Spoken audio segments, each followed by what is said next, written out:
the thousands in attendance and the millions watching around the world.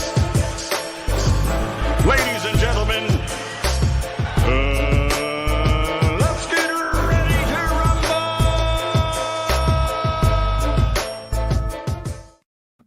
Yeah. What's up? It's that boy, Coach Malachi Williams in the building. We back. New Minute Today, USA Boxing, man. What's going on, everybody? We are back. Today is going to be a damn good day. I'm trying to figure out why I got this shadow right here. You guys forgive me, man. I got this ring light right here, man, and I just do not like the lighting. I am a stickler for lighting, guys. So forget the old boy, man. I'm just, this is teeing me off. But anyways, that's neither here nor there, man. Shout out to everybody, man. If you're new to the channel, please subscribe. Hit the like button for the old boy. If you're new to the channel, please subscribe. Hit the like button for the old boy. Shout out to everyone who's listening to this on Facebook and Twitter. Shout out to everyone who's listening to this podcast on Amazon Music and Spotify. We're going to have a damn good show today. This is your host, Coach Malachi Williams, if you're new to the channel, a.k.a. the old boy. And it is what it is, man. We're going to have a good show today, man. We have a fight coming up Saturday. And to get away from the rest of the chatter, this is good. I have a plan that we can execute to perfection. You know, that we can make this sport of boxing, you know, pretty interesting next year. There's some big fights that's going to happen next year. And it's not revolving around one fighter. You guys have an opportunity right now. You other fighters out there, especially the black fighters, you have an opportunity right now to seize your moment. There's some big fights going down next year, guys, from what I'm hearing. And I'm going to give you a hint. It's in the welterweight division. Big fights coming. It's going to go down in the welterweight division. We'll find out what happens after Saturday, after Saturday's fight. We'll find out. But if everything works out the way that I think it's going to work out, that I believe is going to work out anyways, I don't know. But the way I believe it's going to work out, we're going to have some big announcements for the welterweight division next year. Top of the year, too. The top of the year. I say probably like, top of the year. Probably like around March, something like that. March, February. And some more other fights as well. But definitely that fight. So everybody get your popcorns, get your bags, and let's make it do what it do. Because let's get locked and loaded. Let's do this. Shout out to everybody in the chat, man. If you're new to the channel, please subscribe, hit the like button. If you're new to the channel, please subscribe, hit the like button. And let's give everybody that's here and listening a round of applause.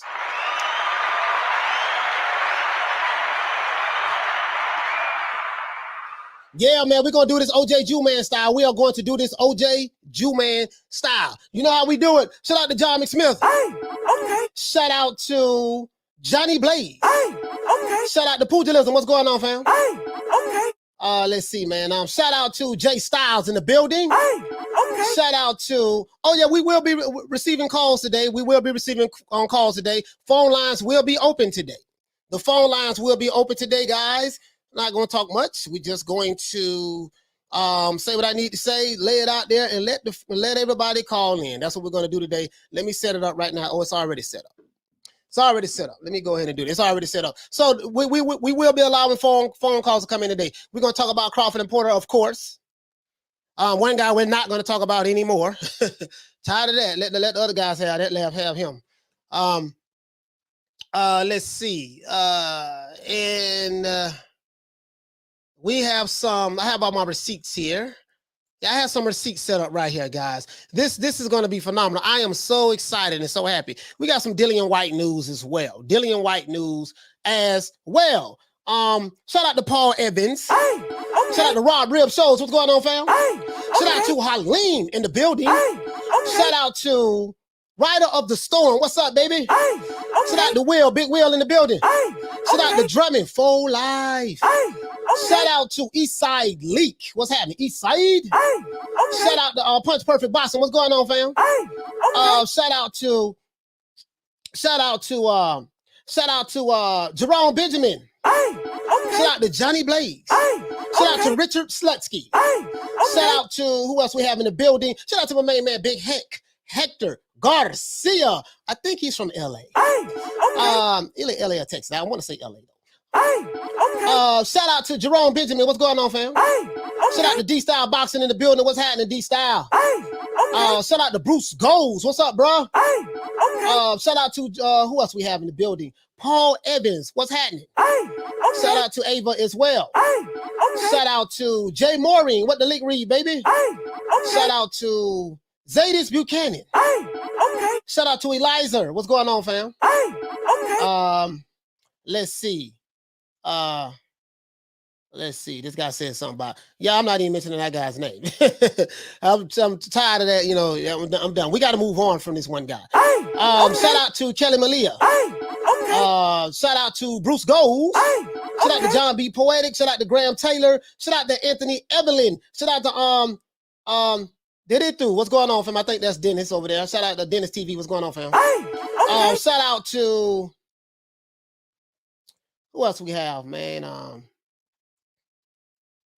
Shout out to Jaguar, man. Hey, okay. Shout out to Ali 62. Hey, okay. Oh, this guy Ali 62. He's a really special case. Hey, okay. Shout out to Thomas Jones. Hey, okay. Shout out to Map Magnificent. What's going on, fam? Hey, okay. Wendell Jackson. Hey, okay. Shout out to Paul CX. Hey, okay. Move this microphone over here, man. Shout out to Paul CX. Shout out to who else we have in the building. I think that's it. I think that's all we have right now. And shout out to my main man Jawan from Texas. I think he's my brother from Houston. What's going on, fam? Hey, okay. Shout out to my brother Jawan, man, from Texas, man. Shout out to Newburgh's Finest. What's going on? Hey, okay.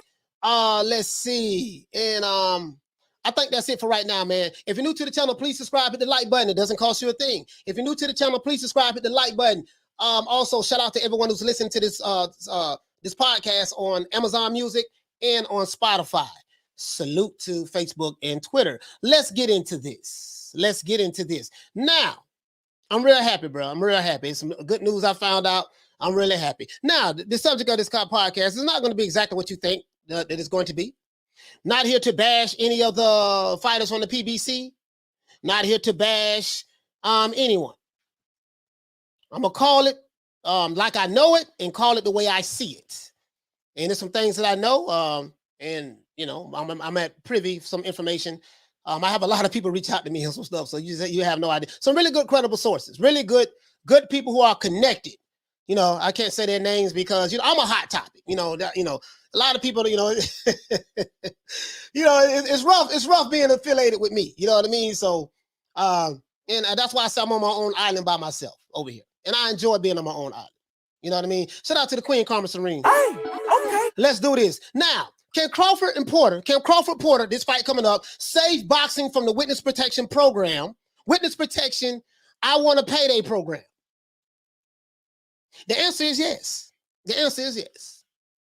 Can Porter and Crawford save boxing from itself by showing other black, white, and Latino fighters who are on their knees begging to fight one guy for a payday? We ain't got to mention that guy's name. I would not be talking about him anymore. He did his thing. Happy for him. There's an obsession with this guy. I'm not obsessed with him. I let the other guys have it, but I'm done with it. We finna promote these other fighters. Because I'm fixing to prove a point that boxing is bigger than this one guy. I am fixing to prove a point on my end. I'm going to do my part, right?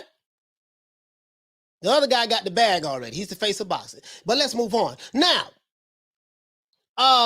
we need these fighters, man, to man up. And if you want to be considered the best, you're going to have to fight the best. Period. Terence Crawford and Shawn Porter are not protected fighters. Both of these guys got it the hard way. All Shawn Porter's life, he's been told what he can't do. That's what Shawn Porter been hearing all of his life. All of Terence Crawford's life, he's been hated and told what he can't do. Two black fighters, my brothers. Both men have an obligation to perform under the bright lights for the world to see who's the best welterweight in the world. Right now, I have Errol Spence is that guy in the welterweight division because he's the unified champion. I got to give him that just based on that alone, right? Now, this is the fight that the fans wanted to see. Well, they really wanted to see Crawford and Spence, but that fight is not materializing. But I have some good news on that. Talk about that later, right? Now, but this is the fight that the fans needed to see. We need this fight. And this is the fight that the fans got, right? This is the fight that we have. We you know what? The second half of this year, we've been getting some really good fights. We've been getting some really good fights, and I'm really happy and proud about that. Now, whoever wins this fight coming up this Saturday will prove that they are considered one of the best fighters in the world. This would just solidify, especially in the welterweight division. In order to earn that title, you're going to have to fight somebody. And you're going to have to fight the best. So any fighter that's running around talking about, I'm the best, I'm this, I'm that. Listen, if you haven't fought anybody and you're not trying to fight the top guys, that's the only way you're going to prove that you are the best, right? Because you're judged based on who you are fighting. Terence Crawford has a lot of haters and doubters outside of boxing that don't like him on YouTube, and that's fine. Outside of YouTube is different, but on YouTube, that's fine. Shawn Porter has a lot of doubters as well. But there's an overall consensus that the fans love Shawn Porter, and that's fine as well. One guy's hated, one guy's loved. No problem with that. There's nothing like a love-hate match going on. The good guy versus the bad guy. I like that. But you can't sit around making an entire career out of cherry picking. This is to all fighters. You can't sit around in the witness protection program waiting for the welfare check to come from the Mexican Santa Claus. Yeah, I said that. You cannot sit around in the witness protection program waiting for the welfare check to come from the Mexican Santa Claus. That's exactly what I said. You heard me right. You're going to have to fight somebody. Everybody wants the fame and the glory, but don't nobody want to put in the work to earn the fame and the glory. These other black fighters and Latino fighters are going to have to step up. Stop bitching, stop moaning, stop complaining, and stop whining. Start talking about your ice. I don't care nothing about that, sir. Start talking about your social media followers. I don't care nothing about that, sir. Stop clout chasing other fighters and begging for paydays.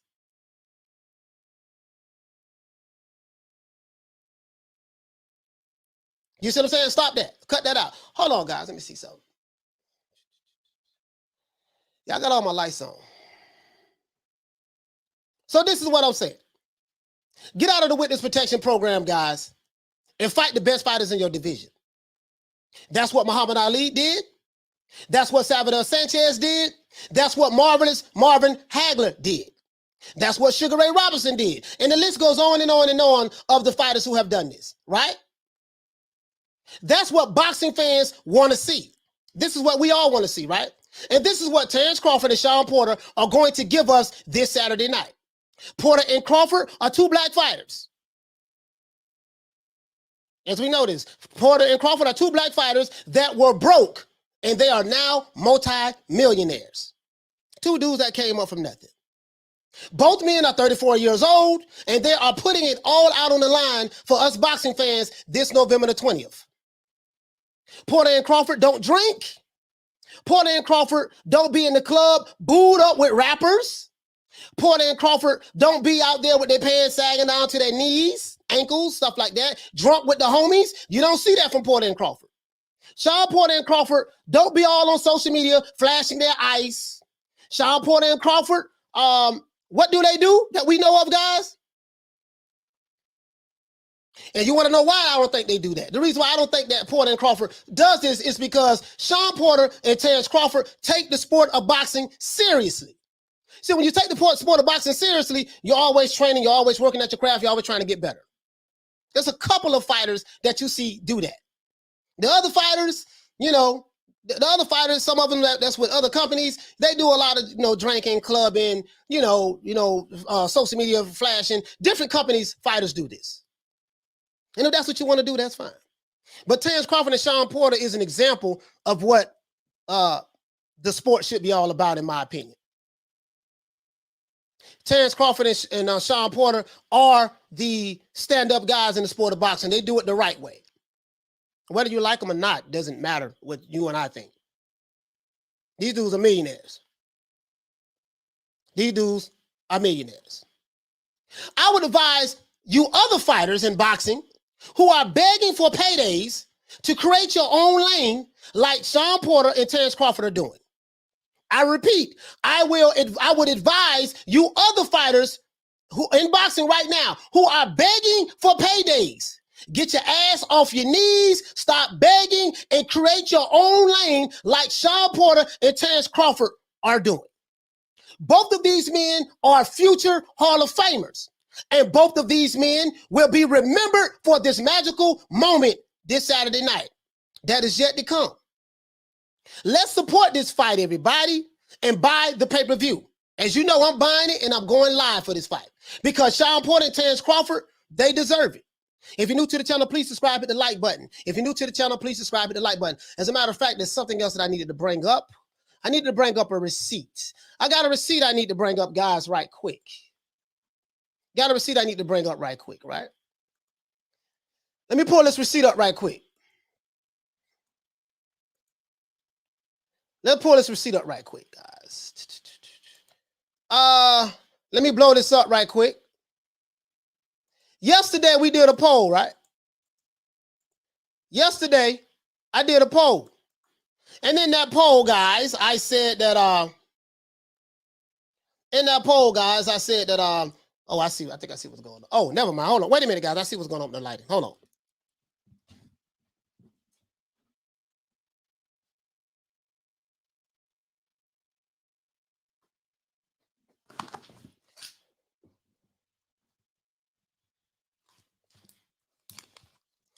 Sorry about that, guys. Yesterday we did a poll, right? And the poll, let me show you guys the poll. Let me show you the poll, guys. Let the old boy show you the poll right quick. We're gonna address the chat. I will get to the chat. And this poll right here, as you can see, this poll said that should fighters continue to wait on this guy? Pull it up. I asked the question, should fighters continue to wait on this guy, Canelo Alvarez, and hope he chooses them for a fight, or should other fighters create their own lane and fight each other? 617 people voted. Guess what their overall consensus was? Fighters should stop waiting on Canelo and fight each other. 95% said this. 5% said fighters should wait on Canelo. The people that have spoken, 617 votes have came in. 617 votes have came in, and out of 617 votes, 95% of the people said that these fighters need to get off their goddamn knees, have some dignity, stop begging one guy, and fight each other. That's what the people say. That's what the people say. Right? So we moving on. We moving on.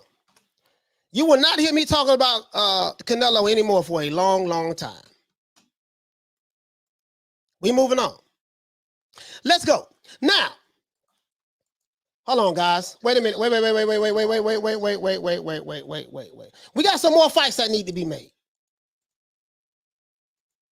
Hold on, guys. Sorry about that. I'm trying to get this right. Let me get these receipts ready for you guys.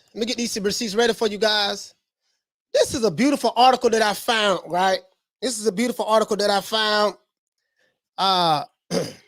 by Steve Kim. Shout out to VFR. Hey, okay. For dropping that $2. Bam! Super chat on your boy. Hey, Leroy. Super chat received. Playtime's over, boy. He said Honey Roy Palmer could take them all. Okay. Check this out, though, guys. This is a beautiful article by Steve Kim, written by Steve Kim.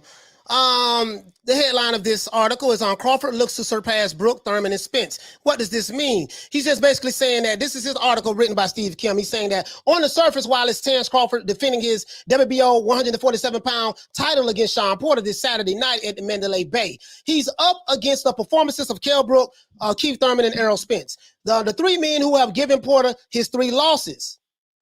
You know what I mean? And what were hard-fought affairs. So basically what he's saying is, to summarize his article, he's saying that people are looking to, there's a lot of people that don't like Crawford. So it doesn't matter what he does. He's kind of like, Crawford is kind of like the black Canelo. And what I mean by the black Canelo, I don't mean like from a fame, notoriety, face of boxing standpoint. I mean from a hatred standpoint. I mean from a hatred standpoint. They don't like this guy at all. They don't like this guy at all, right? And there's a lot of people that don't like Canelo. That's fine too, right? It is what it is. It said, but Bud should be aiming to deliver a certain message on this evening. Basically, what he's saying is that, as a matter of fact, let me just read the article. One that says he's the game's best welterweight and perhaps the best boxer in the world, pound for pound. This is just some consensus, you know, the opinion of the people who make this stuff up. Everybody has their own opinion, right? Me, I got Canelo pound for pound #1 fighter in the world. I do, right? Just based on his overall body of work, and you know, it's in my opinion, right? Now, and this guy says that Steve Kim says, and you don't do that by just eking by with close decisions. You do it by closing the show, leaving no doubt versus a man that has never been stopped before in a professional fight. The significant favorite here is Crawford. I think he's a 6-1 favorite, which puts him in a bit of a no-win situation. I'm going to explain to you what does that mean. But as I stated many times before, in this game, sometimes it's not about if you win. It's not if you win, but how you win. What I mean by that is this. There's a fighter out of Mexico by the name of Canelo Alvarez. No matter what he does is not good enough for certain people. They don't like the guy, right? Crawford is the same way. They don't like this guy at all. When I say they, I mean a lot of people who look like me online. They don't like him, and a lot of other people don't like him, Hispanics and stuff like that. They don't like the guy. And that's fine. Does he get in trouble with the law? No. Does he go to jail? No. Does he drink? No. Is he out catching cases? No. What does he do? He just be in the gym training. Fight whoever they put in front of him. Basically what he's saying is if you look at the recent bouts on Crawford against the Mean Machine, and you're just looking at the past opponents, right? I'm not going to bore you guys with trying to read everything. But let's go right here. They talk about the future of Top Rank. It's no secret that this is the last bout under the contract between Terence Crawford and Top Rank. Top Rank, right? Because of this association, Crawford was often on the outside looking in when it came to the welterweight bouts that really mattered. What is Steve Kim saying here? When it came to the welterweight bouts that really mattered, Crawford could not land these fights with the Spencers and the Thurmans and the Danny Garcias and stuff like that because he was on the wrong side of the street. This is what he's saying. So what's the future hold for this relationship? I like to say, what does the future hold for the sport of boxing? Why do I say that? Because it reminds me like when Michael Jordan was the basketball player, right? Michael Jordan, a lot of you jitterbugs probably wasn't around that time when Michael Jordan was the guy. A lot of you guys look at LeBron as the guy, but when I was coming up, it was Jordan. Jordan was the man at that time, and Jordan was the NBA. Jordan was the NBA guy, so that's what it was. Jordan was the NBA. Michael Jordan was that guy. The equivalent of a Michael Jordan in boxing is Canelo Alvarez. He's the equivalent of that, right? So this is why I say that, hey, what happens is when you're so fixated on one person, on one guy, you know what I mean? You don't look at the other guys. You know what I mean? You don't look at the other guys, especially in the sport where you have over 200 professional fighters. And out of the over 200 professional fighters, I don't know how many that you would categorize as elite fighters. You know, there's the elite, the creme de la creme. There's really not that much elite fighters. And then everybody else is kind of like in the middle. And then you have some upper tier guys. You have the elites, and then you have the guys that's up under elites. And then you have just the average everyday boxing, average everyday fighter that's under the elites and the first tier guys. I'll just say that, right? So, as Steve Kim said, he said, Bob Arum told SNAC.com last week, he says that I'm from an era where we didn't have long-term contracts, where it was a fight-by-fight basis. And as long as we're producing for Terence, he'll remain fighting on a fight-by-fight basis with us. This is what Bob Arum is saying. Yeah, right. That I think, will help build a relationship because he feels, which we believe he will, that we're going to do the best for him. This is what Bob Arum is saying. Right? Obviously, the big fights for Crawford are certainly Spence. If he gets back in action, also Taylor. This is what Bob Arum is hoping to serve up Terence Crawford. Josh Taylor. That fight doesn't make any sense to me because Josh Taylor is undisputed at 140. And he moved up to welterweight. what this, if Crawford fights the guy and beat him, they're gonna say, oh, you beat up on a guy who can move up from junior welterweight. If he loses, then you know what, you know what I mean? So, but anyways, I got some good news as relates to a lot of stuff, right? Both Crawford and Porter, guess what? I didn't know this, guys. Both Crawford and Porter used the SNAC program. You know how some people feel about SNAC. Some people who, you know how some people feel about SNAC. They say that Victor Conte is the guy who is using, you know, he found a way to manipulate the system in order to put performance-enhancing drugs in people's body through his nutritional supplements. So now Terence Crawford is signed up with them as well. And Shawn Porter's already been with them. Have Shawn Porter and Terence Crawford ever been pop dirty? No, they haven't for anything. So we ain't doing no speculating, right? Now, as we guys know, Terence Crawford and Porter has been friends for far longer than Steve Kim says that he can remember. But for this, these guys have an opportunity, guys, to, and I'm going to leave the link in the description of this article. I don't want to read the whole thing. Talks about Teofimo Lopez, talks about whole lot of stuff. Talks about what's my main man name? Demetrius Andrade and Jason Quigley. Talks about that as well. I'll leave the link in the description so you guys can read the article for yourself. Next year, guys, I'm giving you tomorrow's news today. The business of boxing is dictating what's going on. The business of boxing is dictating what's going on. Next year, the people want to see Crawford and Errol Spence. I have a good feeling that we will see that fight next year. From what my sources are telling me, I'm having a good feeling that we will see that fight next year. And that's all I'm going to say about that. Now, let's go over here to my main man, Mike Carpenter. Big old Mike Carpenter. Big Mike Carpenter, right? Let's go to Mike Carpenter. And let's hear what, let me see. Oh, let me hear something. Best fighter. So, I never thought I was going to be, you know, 3-time world champion fighter. I do not own the rights to this material. As a matter of fact, I'm not even going to play this video. Yeah, I'm not going to play this video because I do not own the rights to this material. Let's just read what Mike Carpenter says. Mike Carpenter says Terence Boyle Crawford is used to hearing the question. No matter how impressive his ring performances have been, despite becoming the undisputed junior welterweight champion of the world and winning world titles in 3 different weight divisions, the question is always the same. Who has Crawford fought? Understandably so, right? Who has Crawford fought? That's been the question, right? Who is this guy? Who is this guy? Who has he fought? Right. Crawford has long been recognized as one of the best pound-for-pound fighters in the world, but that reputation was built on dominating lesser names rather than outstanding superstars along the way.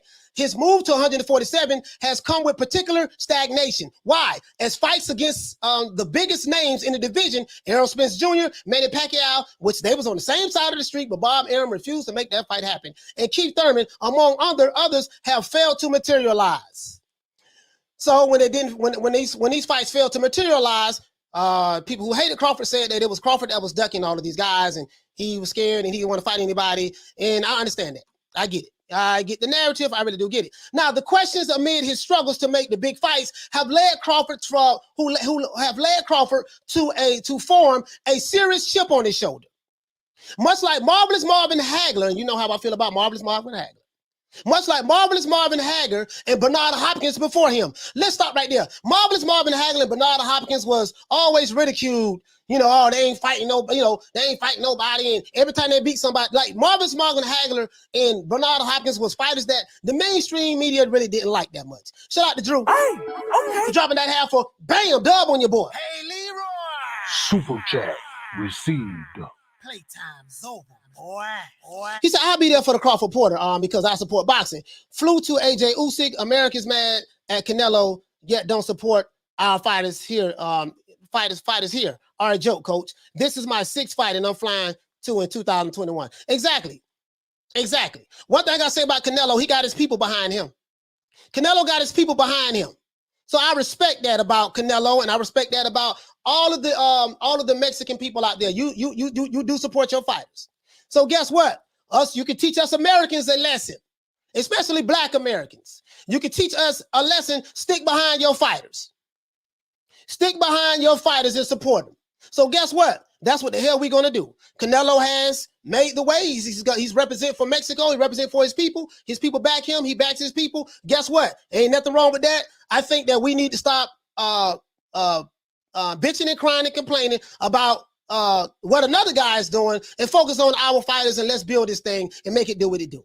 Are you going to be bigger than Canelo? No. But what you can do is this here. You can solidify your space in the sport of boxing and let everybody see what the hell you doing in your division. Just keep knocking them down like Bernard Hopkins and Marvin Hagler did. That's what the hell we going to do. We're going to keep knocking them down. Let's go. Now, the questions amid his struggle, it said the questions amid his struggle to make the big fights have led Crawford to form a serious chip on his shoulder, just much like Marvelous Marvin Hagler and Bernard Hopkins before him. Each of these three men carry a skull inside of the ring that they routinely duplicated outside the ropes.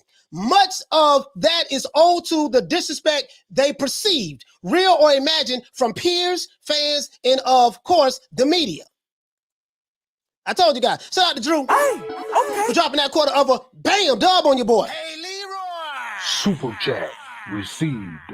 Playtime's over, boy.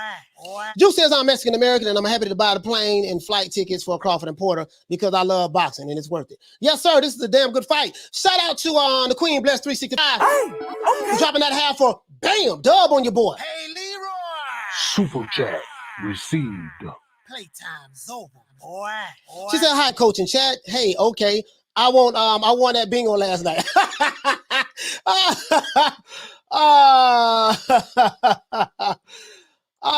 Elijah says, I'm gonna say it like this, like Canelo. I say this, I like Canelo, but Crawford is the only one possible to beat Canelo next. It's Spence, then Charlo. I'm not gonna lie, dog. I don't think anybody in the welterweight division is gonna beat Canelo. I'm not gonna lie to you, brother. I don't see Crawford beating no Canelo Alvarez. That's just too much of a tall feat. You know what I mean? I don't see that happening. And I don't see Errol Spence beating him neither. I'm just being honest with you. He's too big, too strong. And Canelo is just too good right now, to be honest with you. I don't see it. You know, I don't see it. I'm not going to go that far. But in the welterweight division, we got some good fights that's going to happen, right? But now, check this out, though, right? So this guy said much of that is owed to the disrespect they perceived, meaning Marvin Hagler was hated by the mainstream media, and he was hated by a lot of boxing casual fans. Bernard Hopkins was hated by the mainstream media. He was hated by a lot of boxing casual fans. Terence Crawford is hated by the mainstream media. He's hated by a lot of boxing casual boxing fans. Even YouTube channels. They call him Top Rank Toby and everything over there. That's how much they hate this guy. Black on black for your ass, right? But after years of pursuing fights against the best fighters in the welterweight division, Crawford finally has one. Even if it's not the one that has been at the top of the list. Shawn Porter is a former welterweight champion. Yes, he is. Two-time champion, right? Who brings an aggression to the ring that is unmatched. Shawn Porter is very aggressive. He's overly aggressive. He comes with a style that I like to call the bulldog style. He likes the bulldog. I call it bulldogging, right? That's what I call it. Short, stocky, thick. We know how he coming, right? And unlike Crawford, he's been in the ring with the likes of Spence and Thurman. How did Shawn Porter get these two fights? Oh, they're on the same side of the street. PBC, Al Heyman. Call Al. Saturday's welterweight fight. And it talks about Saturday's welterweight fight, and it just basically talking about and if Crawford wins, the query about whom he has fought will no longer have much merit. Because if Crawford can beat Shawn Porter, there's really nothing that they can say. Now I'm giving you tomorrow's news today. If Crawford beats Shawn Porter, and especially if he stops him or if he just dominates him or if he beats him, his detractors are going to move the goalposts again. They're going to say, yeah, he beat him, but Shawn Porter, he was really focusing on commentating. Shawn Porter is Errol Smith's leftovers and Keith Thurman's leftovers. Shawn Porter, he had 3 losses already. That when you don't like a guy, they're going to find every reason to just discredit him. That's what they're going to do. I'm telling you guys right now. I'm giving you tomorrow's news today. And maybe that's why in the lead up to his toughest test yet, the scowl has occasionally transformed into a smile. This is what Crawford says. He said, I just always been determined to show the world that I'm better than the next person standing next to me. To this point, no one has proved them wrong. Crawford has won all 37 of his professional fights. Yes, he has. His climb began with his first title at 135 pounds when he beat Ricky Burns in 2014. This guy has been a champion for 7 years. He's been a champion for 7 years. So let's look at now. Why am I reading this? I want to go to this top rank. All right, I want to go to this top rank thing right here, right? Let's go to this top rank. Let's go to this top rank. Let's go here. This talks about Crawford. It talks about Crawford. Let me see if this is the right part, right? This talks about Crawford. I think it talks about him. Here it goes right here. He says they ain't going to give him credit because in their eyes, I'm supposed to do that because nobody knows who Kavaliauskas is, right? So this is when he beat Kavaliauskas. But I want to find this article when it talks about him in ESPN. It talks about him in ESPN and it talks about him in Top Rank. So here it goes right here. Here it goes right here. Let's stop right here. Let's start right here, guys. Let's go right here. Porter crossing the promotional divide for this fight largely boils down to the WBO. Remember, no one from the PBC would fight this guy. Al Heyman believes in fighting in-house fights. Bob Arum could not lock down these fights because he didn't want to pay these fighters. And I don't think even if he would have paid these fighters the money, Al Heyman was not going to allow this to go down anyways. Remember, the only reason this fight is happening is not because of Bob Arum. The only reason this fight is happening is not because of Al Heyman. This fight is happening because of the WBO. We need to be thankful for the WBO for making this fight happen. If it wasn't for the WBO, Shawn Porter would still be on his side of the street, and Al Heyman and Bob Arum would be trying to get Crawford to fight one of his in-house fights. It said the Puerto Rican-based organization ordered Crawford to defend his title against Shawn Porter over the summer. Before the rights of the fight could have been auctioned off to a purse bid, Arum and Heyman struck a deal. Crawford will earn a career-high payday, $6 million, guaranteed, no back-end money. No back-end money, right? A deal negotiated by his new advisor, Daniel Kinahan. Daniel Kinahan is from where? MTK Global. Daniel Kinahan is from where? MTK Global. Terence Crawford has a new management deal with, I want to say, I think, is it with MTK Global? I think it's with MTK Global. No, it's another company. It's another company. But he's now connected with one of the head guys at MTK Global. I told you guys he's leaving Top Rank. I had a guy right here bet me $100 right here. Cesar Castro, he bet me $100 saying that, let's go right here. Hold on. Sorry about that, guys. He bet me $100 saying that he bet that Crawford would stay with Top Rank. This is it right here. He said I got 100 on it. That's what he said, right? I know for a fact he's leaving. Because I spoke to one of his trainers who told me this months ago. He's leaving. It's a done dot. It's a done dot. It's a wrap. I can damn near guarantee that. Now, here it goes right here. It said Porter will earn a $4 million guarantee, the most he's ever earned from a guaranteed purse standpoint. Guaranteed purse standpoint. Not contingent upon pay-per-view or nothing like that. From a guaranteed purse standpoint, Shawn Porter will earn $4 million, a guarantee negotiated by Heyman in order for him to agree to lend the fighter over to Top Rank. This is a Top Rank ESPN promotion. You do not see PBC associated with this. Heyman's boxers do what? They exclusively compete on Showtime and Fox. And it's rare for one of his top fighters to fight off of the platform. This is why you don't see PBC fighters. They very rarely, if any, especially the top fighters, do cross-promotional fights. It doesn't happen. Everyone knows this, but the fanboys. The fanboys don't know this because the fanboys and certain YouTube channels like to put certain narratives. I get it, I understand, right? It says right here, Deontay Wilder and Tyson Fury 2 and 3 were both co-promoted on multiple platforms. But even if Crawford can deliver and overcome the big fight experience disparity between him and Shawn Porter, he knows that a win over Porter will only bring back the chatter about Crawford fighting Spence and Thurman. They're both aligned with who? The PBC.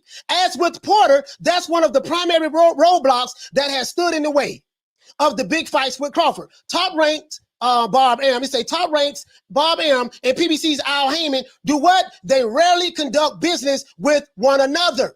save for fights like the incredibly lucrative pair of matchups they had with Fury and Wilder. I said this before, guys. Al Heyman does not do business outside of the PBC Witness Protection Program, and Top Rank, they very seldom do as well. So what do? They have a bunch of in-house fights. So when you have two power brokers, Al Heyman not allowing his top fighters to do it, to fight another person from another company, and Bob Arum doing the same, the fans get mad, upset, frustrated, and they blame the guy who they hate the most for why the fight hasn't happened. This is what they do, right? I tend to not listen to them.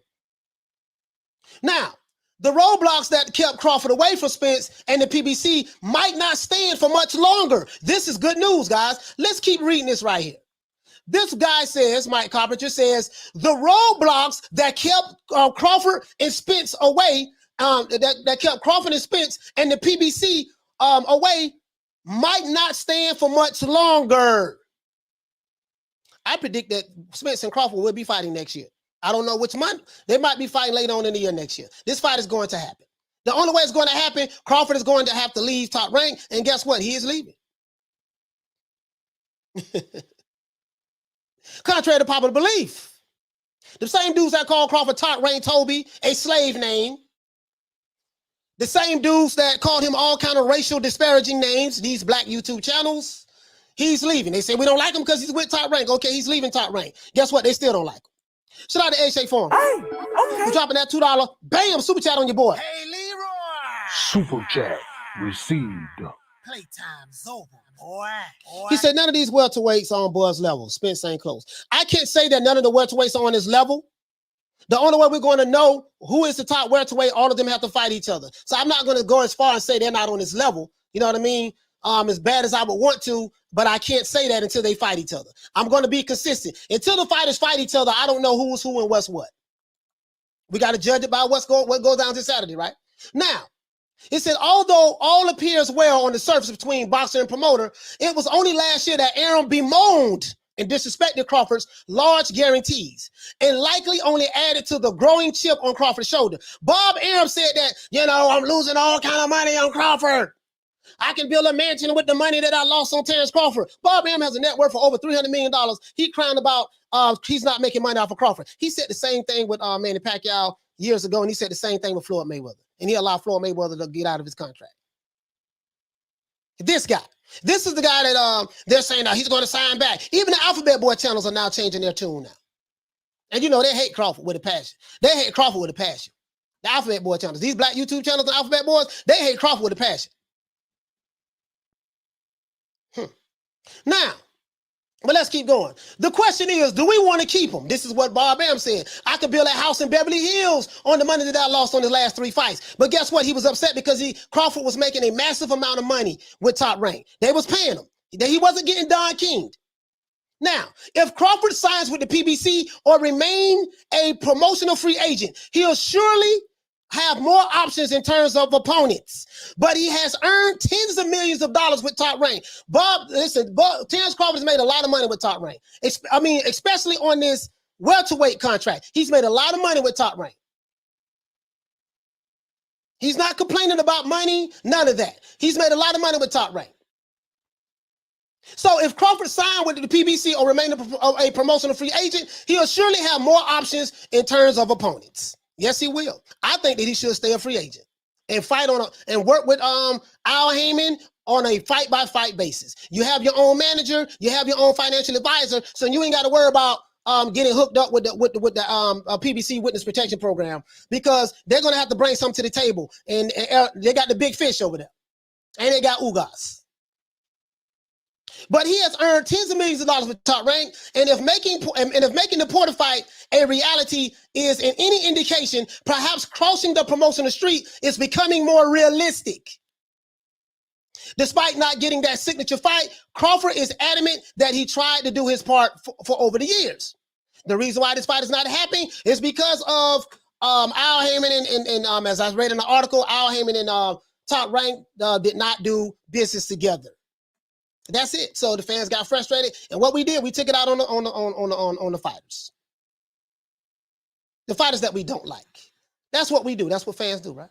That's what fans do. Fighter we don't like, we take it out on them. We take it out on them. So the good news is this, guys. We're going to get this fight. This is going to be a damn good fight. I want to find this. The guy's leaving. Let's see. And this is how I know Crawford is leaving. Not only do I have the inside information on it, but this is how I know he's leaving. It says right here, Spence and Pacquiao were due to meet this past August, which was true, with the announcement made this past May.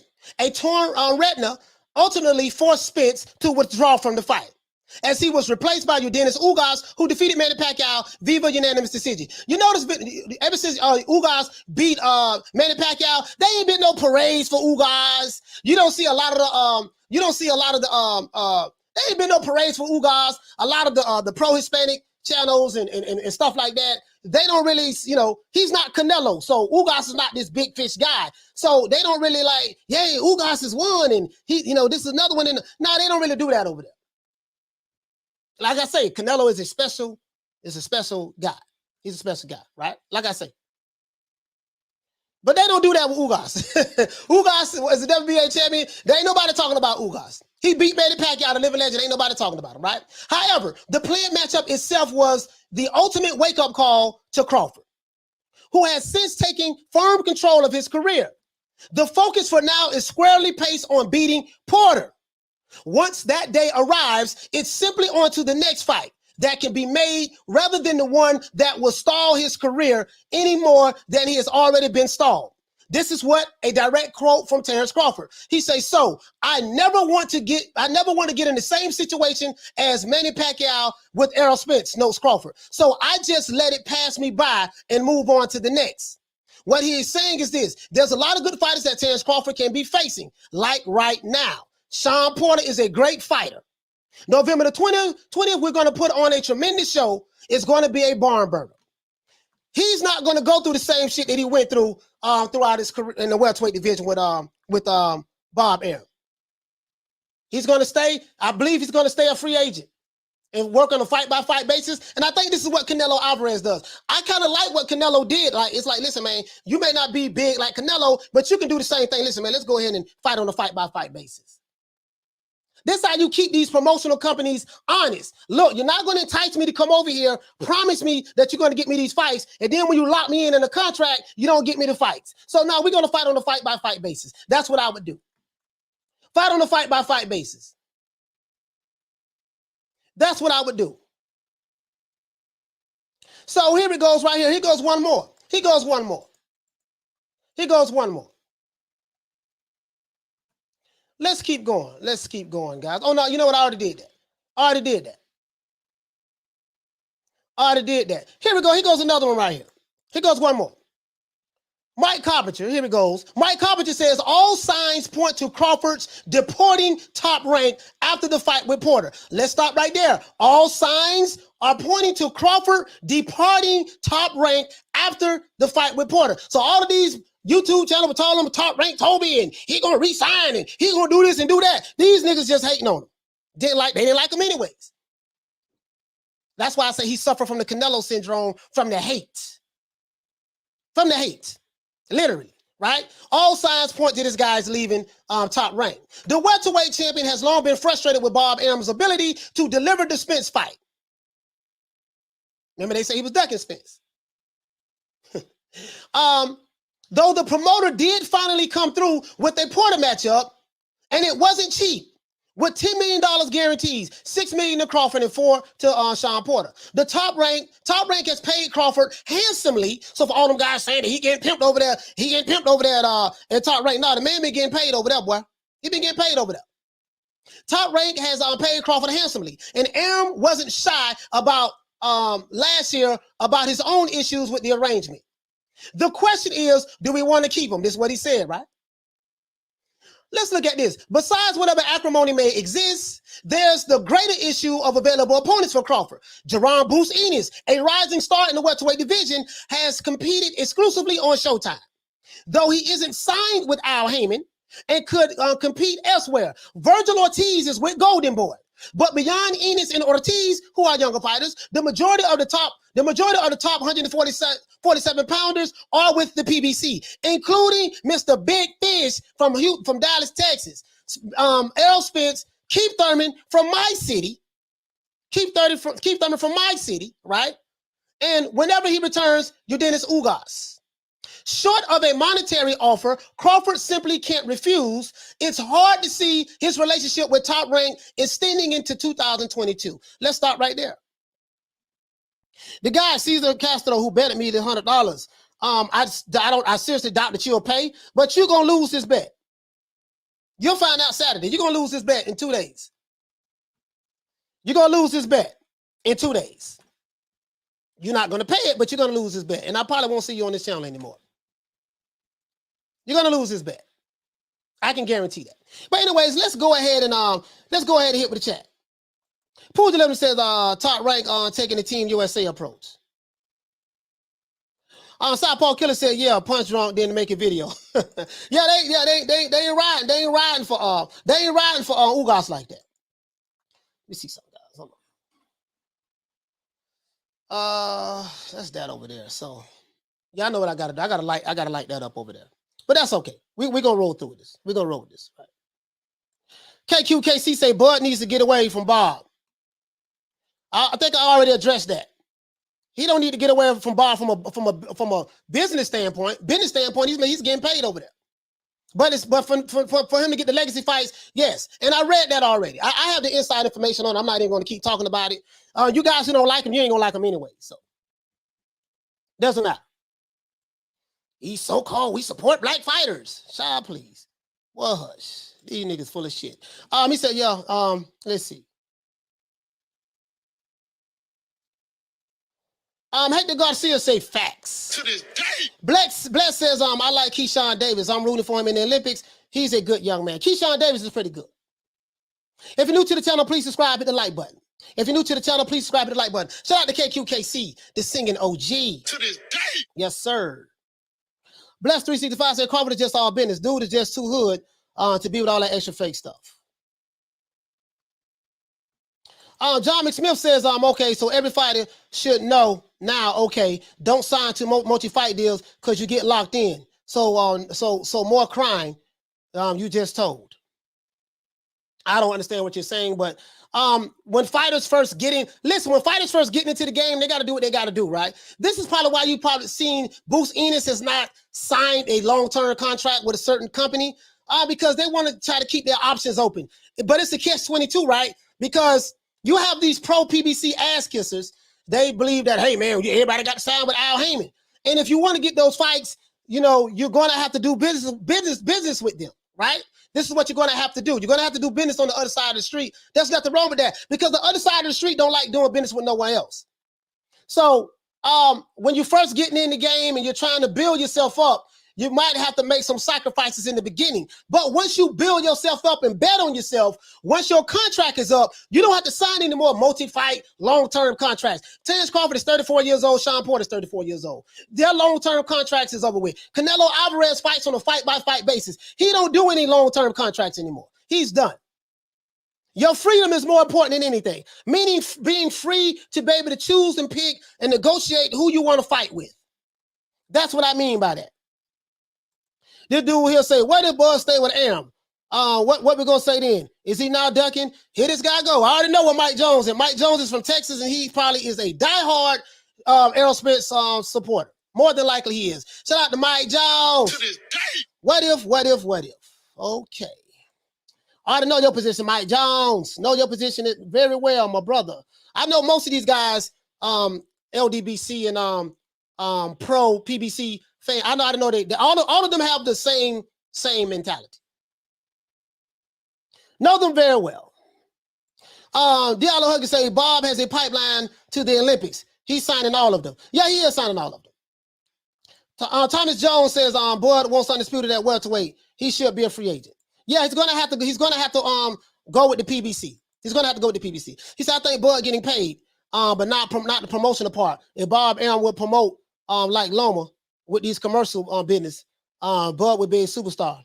And best believe Shawn is pulling his part of the pay-per-view. I'm anxious to see. I'm thinking this fight is going to do about 300,000 pay-per-views. At 300,000, I'm hoping it does that. Anywhere from 300 to 350,000. He says, Coach, basically, being a free agent is basically giving a fighter the scissors to cut through the red tape. Hope Crawford goes this route. From what I'm hearing, that's the route he's going to go. Unless somebody gives him a boatload of money. You know what I mean? But that's KQ says, no, wait, we don't have the same mentality. Yeah, KQ, I'm not talking about you. I'm not talking about you, KQ. I know that you are an independent thinker, my brother. The singing OG, please subscribe to KQKC. I know that you're an independent thinker, my brother. I'm not talking about you, my brother. I'm not talking about you, my brother. But I've studied, and I've been doing this 11 months now, and I studied these guys enough on that side of the street. I pretty much they pretty much follow the same toe line, especially when it comes to Crawford. Top ranked Toby, they hate that guy.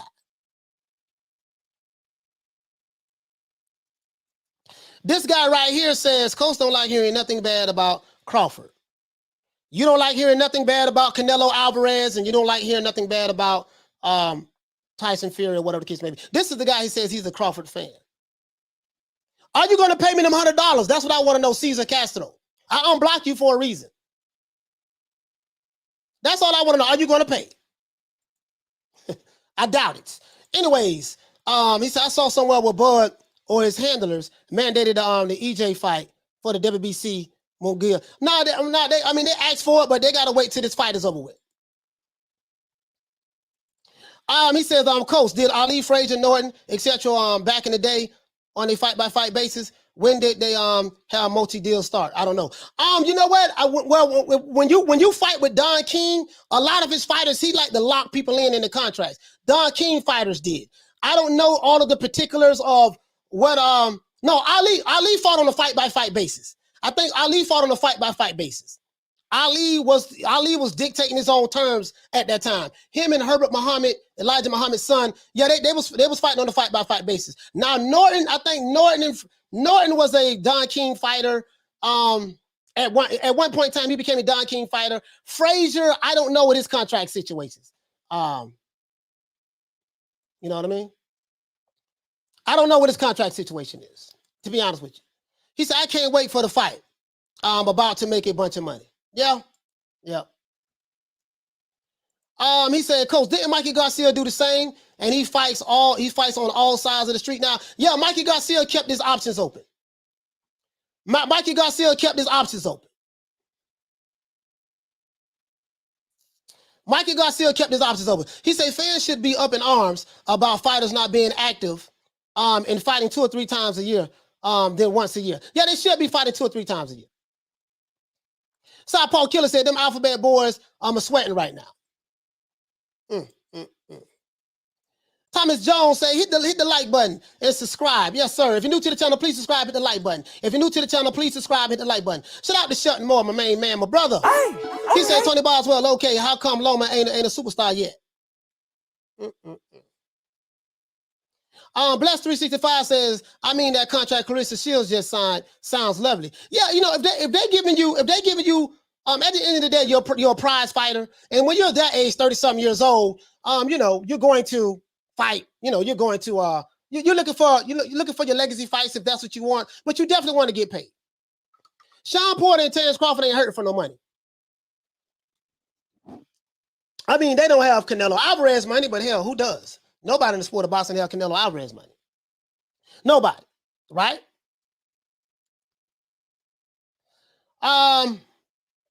Let's see. Mike Jones says, I'm real disappointed that Bud Crawford didn't promote this fight to the fullest capabilities. I bet you are, Mike Jones. I bet you are. I Am Dave said, even the free agent would make the haters criticize Bud for not fighting whoever they want. Just look at Canelo. Yeah, they hate that dude there. They hate that dude. They hate him with a passion. Promotional companies often stop fights if you're over 30 and that kill your career, not being able to get the guys due to different promotions. Yeah, the politics of the sport of boxing. The politics in the sport of boxing is something else. No says Loma is an established superstar. He is. The numbers don't reflect that, my brother. I don't know how many pay-per-views Lomachenko has sold. Well, I don't know how many events that he's sold out. So I will have to look at that, to be honest with you.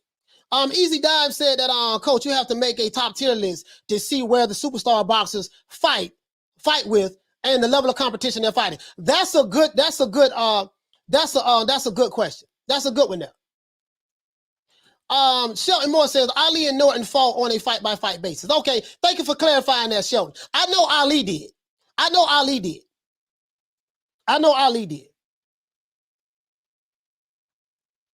You know what I mean?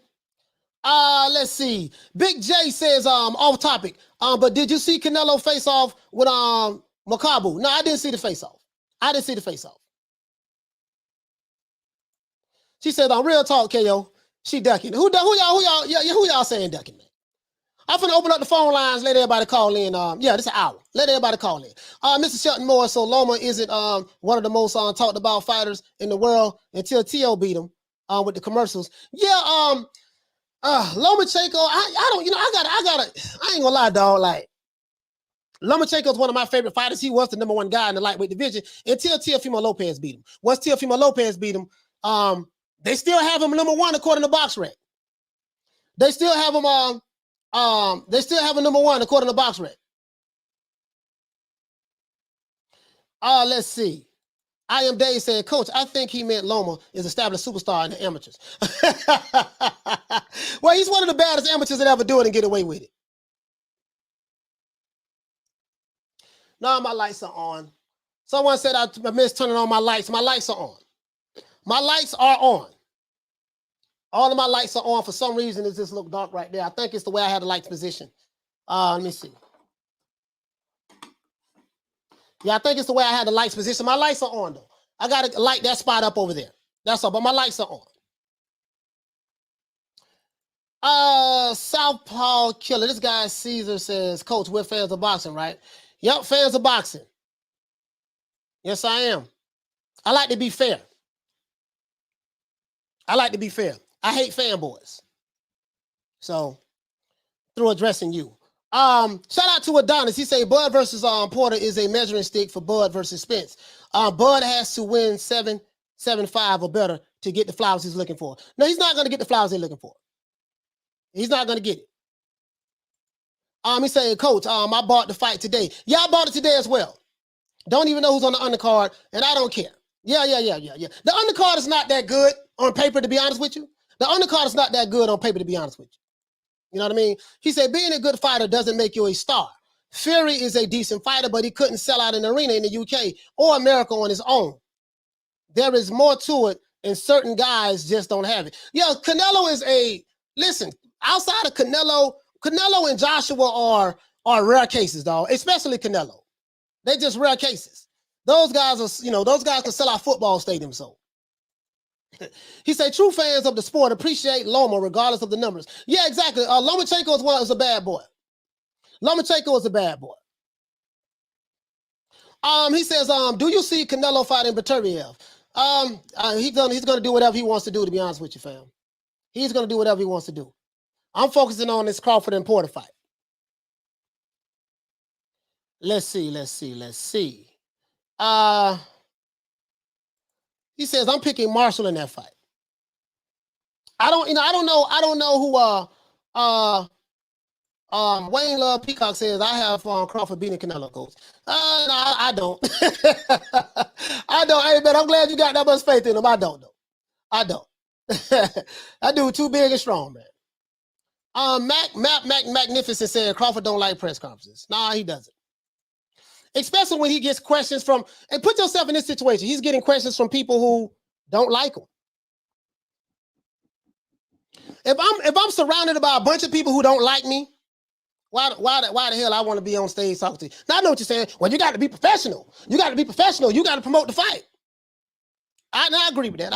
But he's, that's just who he is. To be fair, that's just who he is. Everybody, hell, Canelo can barely speak English, but his fans love his press conferences. What is wrong with this guy? He said, can you answer something with all due respect? Bro, what is it, Caesar? What is it? What do you want answered, sir? He said, I just subscribed to your channel. Bless. Oh, just subscribed to Bless. Bless, you got some fans. Huh? John McSmith says that Larry Holmes fought freaking Butterbean. It's all about the money. If I fight, and so if a fight will sell, then they'll make it. If it won't sell, then forget about it. They don't care. Yeah, exactly. That's what the promoters do. That's what the promoters do. It's all about the fights. Martin Ramos says, when Bud starts Porter, they're going to say Porter's damaged goods. That's exactly what they're going to say. He says, I want Crawford Porter, but I'm scared Porter's going to stink up the fight and make it a holding match for 12 rounds. I hope not. I hope that Porter does what he says he's going to do and go to knock Terence Crawford out, and Crawford does the same. That's what I'm hoping, to be honest with you. AV Sounds, I think someone is trying to wind up close. Yes, this guy's a troll. He's trying. He's a troll. I don't block him for a reason. He's a troll. That's what he does. And he's a fanboy of Canelo. I already know who he is. And I don't like him, to be honest with you. Don't give a fuck about him. I already know the channels who he rock with as well. But it is what it is. This guy says, he said, Coach, when you move up, you have to fight the best, right? So when Whitaker moved up to 154, why did he fight Valquez and not Terry Norris? I have no idea. R.I.P. to Pernell Whitaker. R.I.P. to Pernell Whitaker. Let's open up the phone lines. Guys. Let's open up the phone lines. Let's do this. Let's open up the phone lines, guys. Let me see. I have everything on. Let's do this. True. Let's go to phone lines, guys. Let's see, no. Phone lines right there. Call in 530-494-9636. Anybody want to talk? Y'all call into the show. 530-494-9636. Anybody want to call in? Anybody want to talk to the old boy? Call into the show. I'm not running from no smoke from nobody. I said what I said. I meant every goddamn word I said. Here's what it is. We got to fight to promote, guys. Let's do this. Y'all call into the old boy, man. Let's make this happen. As a matter of fact, shout out to everybody. If you're new to the channel, please subscribe to the like button. Shout out to everybody who's listening to this podcast on Amazon Music. Shout out to everyone who's listening to this podcast on Spotify. Amazon Music and Spotify. Shout out to you guys. You know what I mean? And if you listening to the podcast, please subscribe. We've been getting a lot of people that's been, a few people that's been downloading the podcast. So I really appreciate that. Once again, the call-in number is 530-494-9636. That's the call-in. He says, y'all ain't ready. Hey, John Doe, check this out. Hey, I hold back so much, dog. John Doe, I hold back so much. I have a couple of my content creation friends, the few that I rock with, they tell me, they say, Coach, man, when you first started your channel, you used to be snapping. You don't snap no more. They said, we missed that. We missed that side of you, Coach. They said, Coach, we missed that side of you when you snapped on the fanboys and ran their ass off the block and just went off. They said they missed that side of you. Guess what? They slowly driving me to that. I don't like to show that other side of me. But these fanboys, oh my God, I hate your guts. There is nobody on YouTube in the boxing community that hates a fanboy more than me. Nobody. I hate him with a passion. Crawford moves like a female and holds grudges. There you go. I already told you I know what side of the fence he on. I be really trying to get into him, but he won't give us nothing. He just won't fight. Okay, I already told y'all what side of the fence he on, right? Told you that. Easy Don says Canelo is saying he's making history by fighting this cruiserweight fighter, but Roy Jones Jr., James Toney moved up too and fought better competition, fought better competitor moving up. Okay.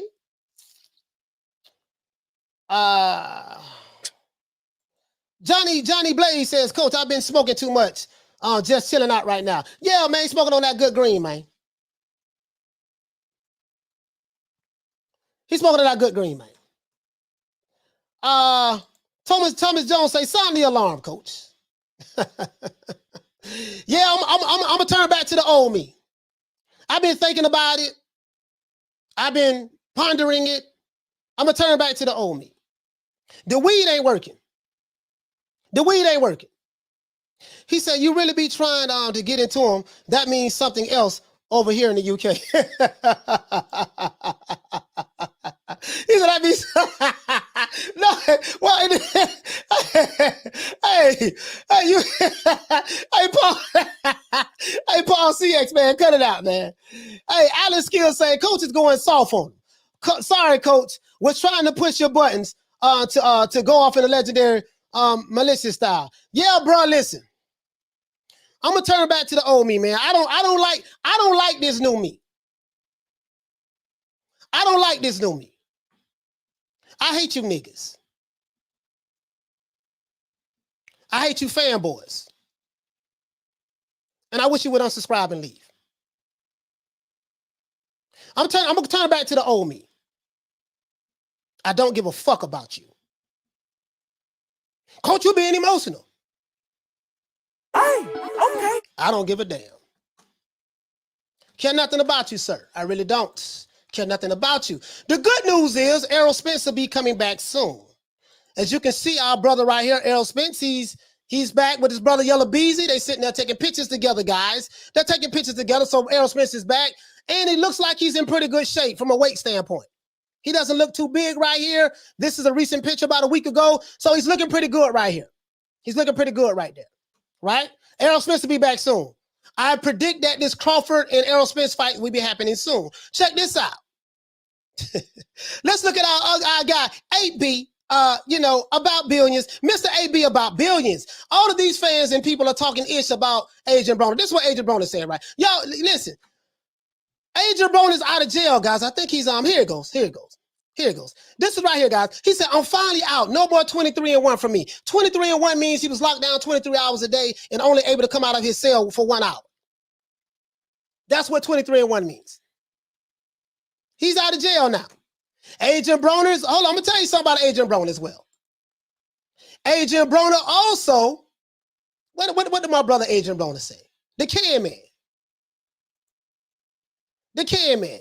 Adrian Broner also said, this is hilarious. He said, I'm tired of treating myself this way, guys. I'm about to be a full-time boxer again. That's the only real love I know. So Adrian Broner is saying that he's tired of, he said, cause this ain't, he said it's time. Cause this ain't it. Plus these niggas can't F with me.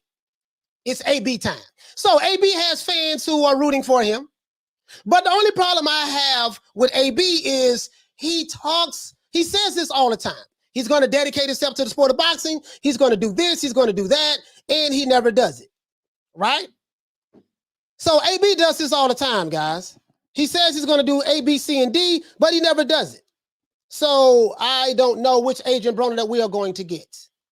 I don't know which Adrian Broner we're going to get, guys, when he talks. I really don't. So I'm hoping that we get the right AB. I'm hoping that we get the right AB.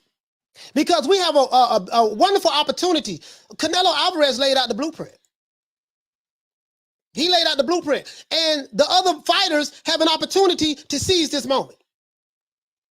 It ain't going to be no kumbaya no time soon. I can tell you that right now. There's not going to be any kumbaya no time soon. What I do respect about the Mexican boxing fans, you guys do stick to your own. I love that about you guys. What I respect about the Mexican boxing fans, you guys stick to your own. I love that about you guys. I admire that about you guys. I really do. I take my hat off to you guys about that. True, true, true. Wow, I really respect that about you guys. That's all I'm going to say on that. But Errol Spence is doing his thing. He's out, right? He's doing his thing. Let's look over here. Let's move on to my main man. My guy, as you can see, Mr. Donald King. Oh, let's keep going. Don King says his last fight card. They talked about Trevor Bryan and Bermain Stavern. But remember I told you guys that Don King is promoting Ilunga Junior Mukaba, the Cruiserweight, WBC Cruiserweight champion. This is the article talking about that, right? This is the article talking about that. Car ain't got no roof. The weed is not working today. It turned out to be just 3 bouts of a complete offering from DKP Fight Library. But King is persistent. King persists. It appears he's not choosing to close the book on his voyage as a talent to rival P.T. Barnum and Mike Todd just yet. Word is out. He's fixed on putting the WBC Cruiserweight champ Ilunga Jr. Mukaba from his stable against WBC Silver Champion, this guy right here. And of course, he's promoting. Hold on, guys. Got a call coming in from Houston, Texas.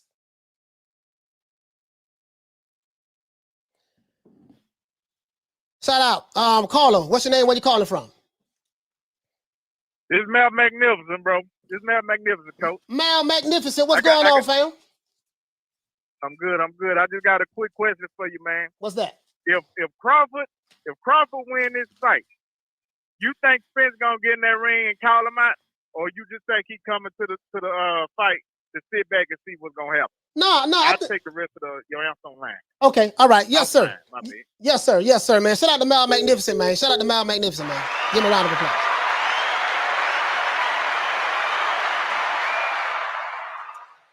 To answer that question, yes, I think Errol Spence is going to fight Crawford. I believe that. Errol Spence, I'm not going to be like these Errol Spence fanboys. I'm not going to be like you guys. I'm not going to say that Errol Spence is ducking Crawford. Not going to say that. Errol Spence will fight anybody. Errol Spence will fight anybody. Errol Spence ain't afraid of nobody. Crawford is not afraid of anybody. He'll fight anybody. The other side of the street was real. Al Heyman is trying to get Crawford over there right now. Or not right now, he can't, but there's a lot of people trying to get Crawford once he become a free agent. He's a hot commodity, understandably so. We have another call coming in, guys.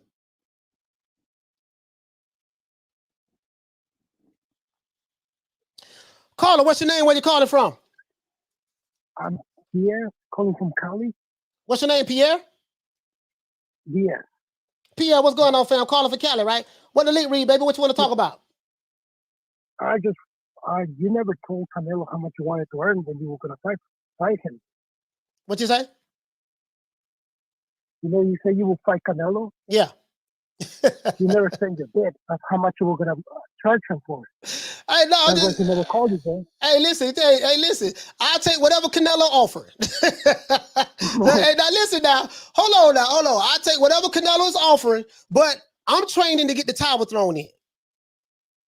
All right, brother. Well, that's it. Yeah. Nice call. Nice meeting you, bro. Yes, sir. Love your show. Yes, sir. Shout out to Pierre, man. Calling from Cali, man.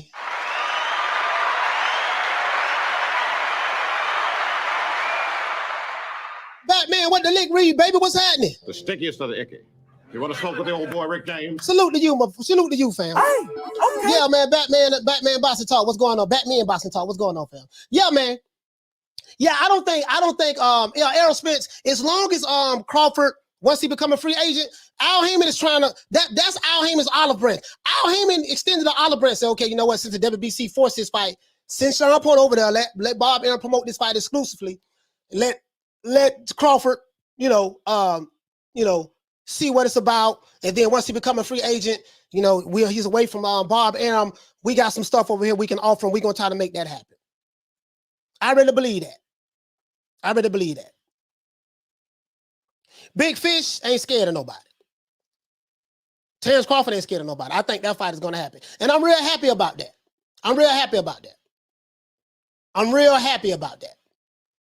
Because we need that fight.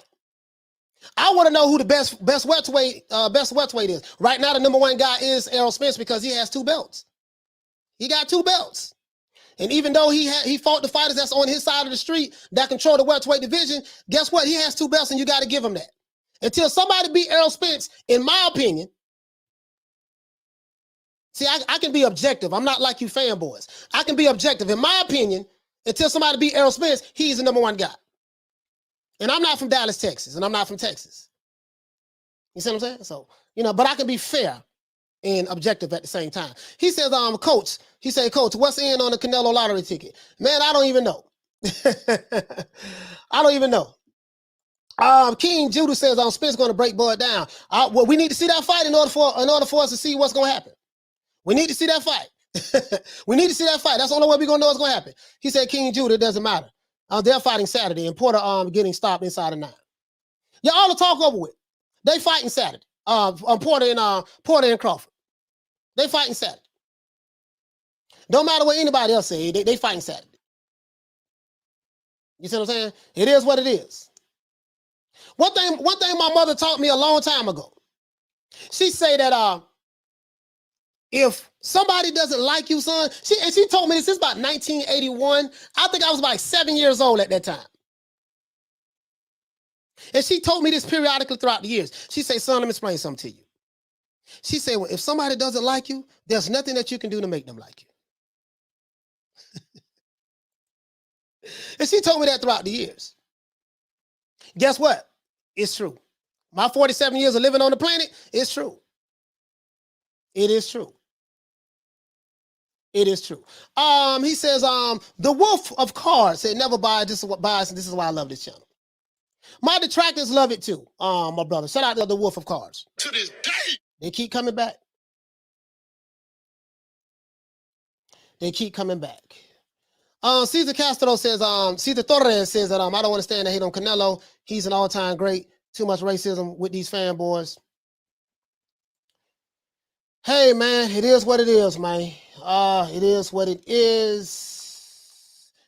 All kind of shit going on. Shout out to Paul CX. Hey, okay. For dropping that.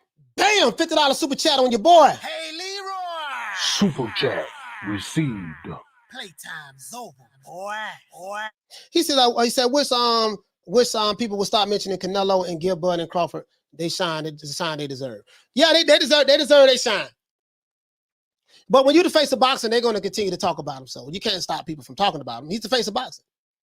And then he has a very strong fan base, and he got a rabid fanboy base as well. So it is what it is. And I respect it. Listen, I respect it. I respect it, bro. I really do respect it. Listen, let me tell you something. What I love about the Mexican people is the way they support way they support their own. I love that. They do that. Say what you want to say. They do that now. We can learn a valuable lesson from them. Let's see. He say Bud is a new Triple G, overrated and fought nobody. Well, he gonna fight somebody Saturday. He gonna fight somebody Saturday, and we gonna find out how overrated he is. We know what side of the fence that you're on, my brother. We know what side of the fence you're on. Caller, what's your name? Where you calling from? What's going on, Coach? It's AJ calling from Cali. What's your name, brother? AJ. AJ? That's right. Yes, sir. AJ from Cali. What the lick read, baby? Well, what it do? Hey, not much, man. About to get in the skies right now. I already know. Oh, you on that good green? Hey, I got some too. Yeah. Hey, I got some too, man. I ain't smoking enough before I came on, so you know. I don't know. My shit don't even look green no more, man. My shit look purple. Oh, okay. You got some of that good sticky icky over there, man. What you think about? Yes. What you think about regardless of who you got, whether it's Crawford wins or Porter wins, what you think about the state of boxing as it relates to other champions that's out there? Well, let's talk about the welterweight division. What do you think about the welterweight division right now? Right now, I like what the state of the welterweight division is. My only thing is, I feel there's a problem going on with the WBA. Mm-hmm. I mean, you got a man that, you know what I mean, he beat Payday. He beat a legend in Manny Pacquiao. You feel me? I mean, he's trying him and Spence, you know what I mean? They're trying to get something going to where, you know, hey, get all the straps. You know what I mean? Get everybody get in lane. But I mean, we got the fiction body on top saying, nah, it ain't gonna happen. Oh, we're gonna throw Statonionis or Stanionis? I'm butchering his name right now. But I honestly feel it's the sanctioning bodies right now, man. And that's what in the state of boxing, everybody's waiting on there. Yeah. Just like with this whole Canelo thing, man. Honestly, man, it makes it a lot easier to be just a fan of boxing than a fan of boxers. Right. If that makes any sense. Right. Absolutely. And I kind of agree with that. Like right now, you know, we got to grow the sport, and the sport is, as I always say, is bigger than one individual. You know what I mean? So, Right. we got to grow the sport, regardless of what side of the street, what side of the fence you on. Everybody got their heels dug in, and you know, you cannot change your well made up mind. So if a person's mind is made up, you're not going to change it. And that's just what it is. But as it relates to the health and the growth of the sport of boxing, the welterweight division, man, has a lot of talent. And I'm hoping that if what I'm hearing is true,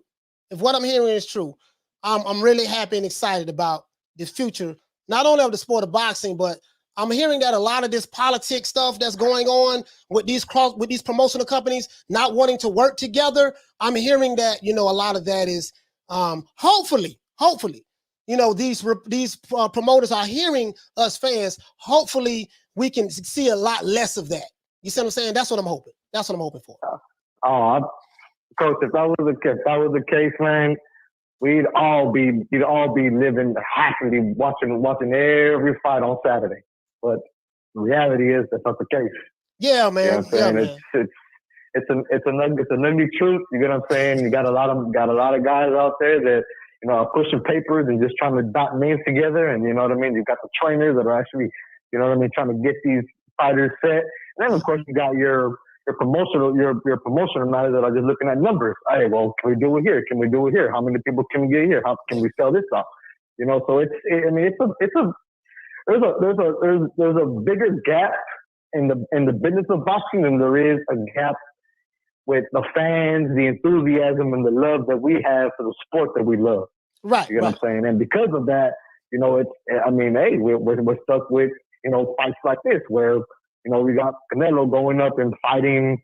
I'm not even going to try to say his name. I know I'm a butcher. Yeah, but I know what you're saying. He's fighting a cruiserweight. I'm excited for fight week. I mean, this is a fight that we all have been planning for since Earl beat Porter. You know what I'm saying? First thing everybody said was, "Hey, get Porter in there with Crawford." You know what I mean? Let's see. You know, let's try to see what this triangle effect. Let's see what this triangle effect. Even though it really don't work out, hey, they're like, throw it in there, bang, throw Porter at him. Let's see what's up with him. Yeah. Now with me, I honestly I see Crawford beating Porter. I do see Porter getting pretty much the best of him in the first couple of rounds, just because Crawford is one of those that he's a technical and he's a strategic fighter. But because of that, a lot of fighters like that tend to start slow because they're trying to find a range, trying to find a groove, trying to find any kind of little adjustments within those first 2 to 3 rounds between that first to third round, and then from the fourth on is where you'll see either the pace jump, you'll see the pace go down, you know, and then you'll start seeing, you know, you'll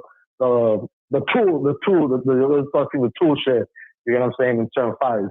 Now with me, I honestly see Crawford beating him, not stopping him, but I do see him beating him, and I do see him dropping him in probably about the mid round, just because of the fact that from me watching Earl, from watching Ugas, I mean, I'm not gonna lie, man. I think Porter has a few more losses than what his record indicates.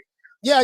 Watching that and then seeing the fighter that Crawford is, you know what I'm saying? Crawford, man, he's one of those. We got to remind me. Yo, go ahead, but we got to wrap it up. We got other people calling in. Sorry about that. I'll just throw it out there like that, man. I just like what I see out of Crawford. I'm really interested in what I'm going to see in this fight, and don't be surprised, man, if this turns out to be a dog fight, bro. Because one thing about Porter is if he takes that step forward and he's able to smother your offense, and I mean, that takes a toll on you, man. Especially with endurance, especially with, you know what I'm saying, him kind of fighting a little heavier than than at 140. You know, he always comes in heavy. Yes, you know sir. what I'm saying? Because of the fact that he's a big 140. So yes, sir. I'm 147. But that's all I got, Coach. I don't want to take up too much of your time. Just wanted to throw that out there. And hey, I'm still on the line, bro. I'm still in the chat. You keep doing your thing, bro. Yes, sir. Salute to AJ from Cali, man. Salute to AJ from Cali.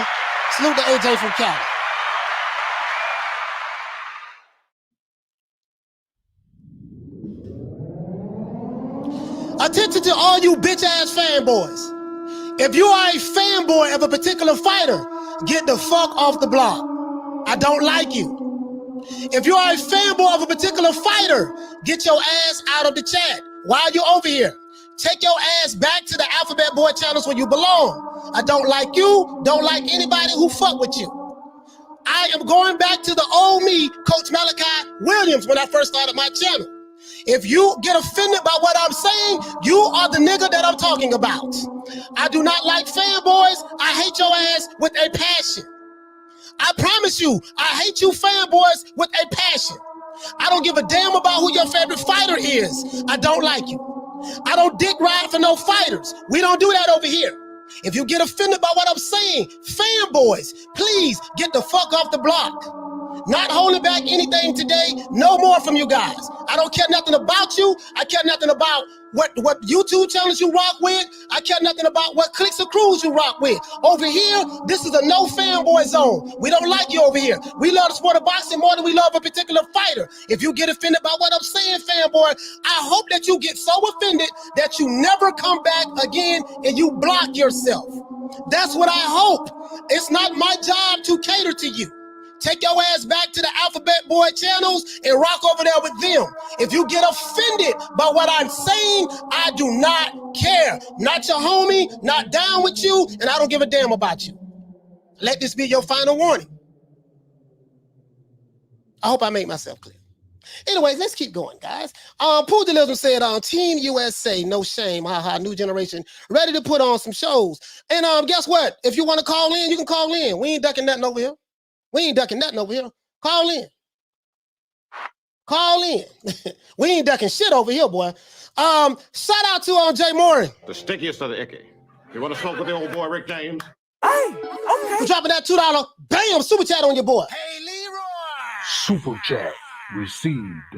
Playtime's over, boy. I swear I hate fanboys. I swear to God, bro. There's nothing that gets me, if there's one thing that gets me triggered, it's fanboys. I hate fanboys. I hate them with a passion. And I used to be a fanboy of Mike Tyson, Marvin Hagler, Pernell Whitaker, Roy Jones Jr., and, Mike Tyson. I told you about Mike Tyson. Yeah, Pernell Whitaker as well. So I get it. I really do get it. But I'm 47 years old. I just ain't got time for it. I just ain't got time for it. It ain't gonna go to sport of boxing, none of that shit. So hopefully I made them mad enough that they'll never come back. Cause I dare someone actually to come over here. He said, Coach. Unknown caller. Sorry about that, guys. He said, Coach, I thought you were an Odo Waleem fanboy. So let's go. We got a call coming in.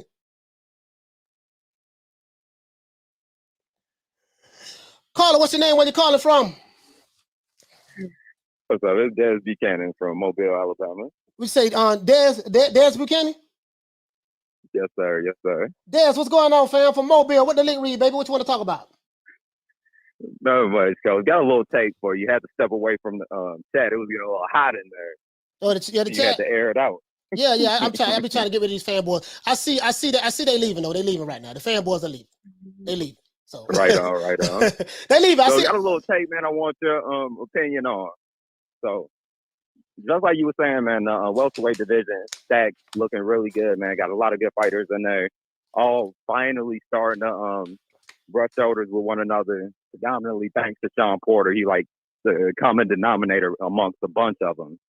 But we do have a title list in there with guys that, you got belts with Spence, you got belts with Crawford, you got a belt with guys. Mm-hmm. So, after Crawford, finishes up with Shawn Porter, however that goes, I'm leaning towards Crawford all day with that one. Think he's going to catch him in between those wide shots, and, probably drop him. Definitely can win a decision. I think he may even get him up out of there. I would love to see it personally. But you were saying Spence may actually get in there and call him out. That would be great for the sport. In the event that doesn't happen, we do have somebody just south of welterweight and Josh Taylor that's done everything there is to do at super lightweight. I think he could actually do what Canelo's doing and snipe, somebody in the welterweight division in guys, and possibly, actually get that title up off of him. And if he gets that title, I think Josh Taylor versus Crawford would be a much more interesting fight than, you know, Crawford versus Ugas. I can't really see Ugas doing too much with Crawford. Same thing with Spence versus Ugas. No. Well, but it'll make sense. It'll make sense when Spence come back to fight Ugas because it's a PBC fight card. Spence primarily fights on he fights on that side of the street with PBC. It's best to go ahead and get that strap as well. I predict, this is what I predict. Yeah. Now I could be wrong. I think that when Spence come back next year, when Big Fish come back, he's gonna fight probably Ugas. I don't know because I hear the WBA is trying to make Ugas fight someone else. But if they can work that out, I heard that. Maybe Spence can fight Ugas and then fight Crawford later on in the year, or maybe Spence and Crawford can just Al Heyman can say, "Hey man, listen, if you want to fight Spence, you come on over here to PBC. We can make this fight happen, and that'll be Spence's first fight back." Spence said he don't want to tune up, so if Spence doesn't want to tune up, Crawford is going to be a free agent. So what better way to have a coming home party for Spence than to throw him in there with Crawford? I mean, if that's what he's going to do. But I think that the WBA seems like they're trying to make Ugas fight somebody else. So that's a bummer for Ugas. I feel bad for Ugas on that. Absolutely. And that's what I was thinking as well. So if Spence does go ahead and fight Crawford, they unify those titles. Ugas' title is still out there. Right. You have Ugas fighting somebody that nobody really cares about. And then even either of those winners, Crawford and Spence actually mix it up, they unify those titles. Either of those winners are going to be favored versus Ugas. Right. And it's probably going to be a pretty heavily favored bout. But, I mean, you insert Josh Taylor into that, it gets a little bit more interesting because Josh Taylor just has a lot more dynamics to offer than Ugas. He's pretty stationary. Definitely a brilliant boxer coming from that Cuban background and stuff like that. Mm-hmm. But, I like Josh Taylor, man. He's dynamic and he's already done everything there is to do in his weight class. It's definitely time for him to, do, a little bit more, in my opinion. He can stick around down there, but, it's not anything really all that interesting for him. Like I was saying, he's already unified the title. So I was just thinking about it, man. Want to hear, your opinion on the state, stuff like that. Yeah, Dez, man. I think these promoters again are getting the picture. We want to see the best fight the best. And that's it. The politics of boxing prevents a lot of fights from going down. And online, outside of the fanboys, the fanboys, they're gonna be fanboys. They it is what it is with them. But I think from a business standpoint, I think that it just makes sense. Like if you see all the exciting fights that we've gotten thus far this year really ain't been that bad. It hasn't really been that bad, especially in the second half of the year. You see what I'm saying? So if we can continue to get that, I just want to be optimistic and hope that we can still get that. I want to be optimistic, to be honest with you, brother. I want to be optimistic about that. Boxing came through in the second half of this year, man, in a major way, more so than it has in a long time. I was very, very happy with boxing from somebody that watches both boxing and UFC. UFC drowns them with some of these cards, man, because they're stacked, like multi-championship bouts, on a single card and stuff like that, and they do it multiple times a year. Like even when you think it's gonna cool down, man, they'll just hit you with another one that's just like, wow, there's another stacked card, man. They do really, really good over there. But a lot of it's that format, man. You only have one champion in every weight division. So, I mean, you want the title, this is what you got to see. You got to see this person. It's very cut and dry. Not as many politics involved. So, yes, sir. You get better fights that way. Yes, sir, man. Dez, I appreciate that, man. We're going to open up the phone line. So I appreciate you calling in, my brother. I thank you so much for taking the time out to call, my brother. Sir. Shout out to Dez, man. Shout out to Dez, man. Shout out to Dez. Shout out to Dez. Paul CX says, this guy, King Judah, Danny Garcia has done nothing. You're clearly a fanboy. There ain't no debating your type. No, I don't debate the fanboys. He's a fanboy. Definitely. It is what it is. He's just trolling right now. We're not paying him any mind. I told you, these guys, they hate my guts, but they show up every goddamn day. I'm not being nice anymore. Fuck you. I'm going to do everything in my power to make you hate me. Whether you're an Alphabet Boy channel supporter, certain fighter supporter, don't matter. No matter what your race, ethnicity is, I'm going to do everything in my power to make you hate me. The bad guy's back. Care nothing about you. Fanboys. We ain't friends. We ain't homies. I don't want to be down with you. I'm good. Jay Styles said Crawford ain't signing with PBC. He don't want that Broner $1,000 a week. No, Jay Styles, the Crawford situation is different because he's dealing with the guys from MTK Global. They are kind of handling his career, right? You know what I mean? Just the business aspect of it. So he won't. I don't think that he'll. You know, his situation to be different from a lot of the other PBC fighters. To be honest with you.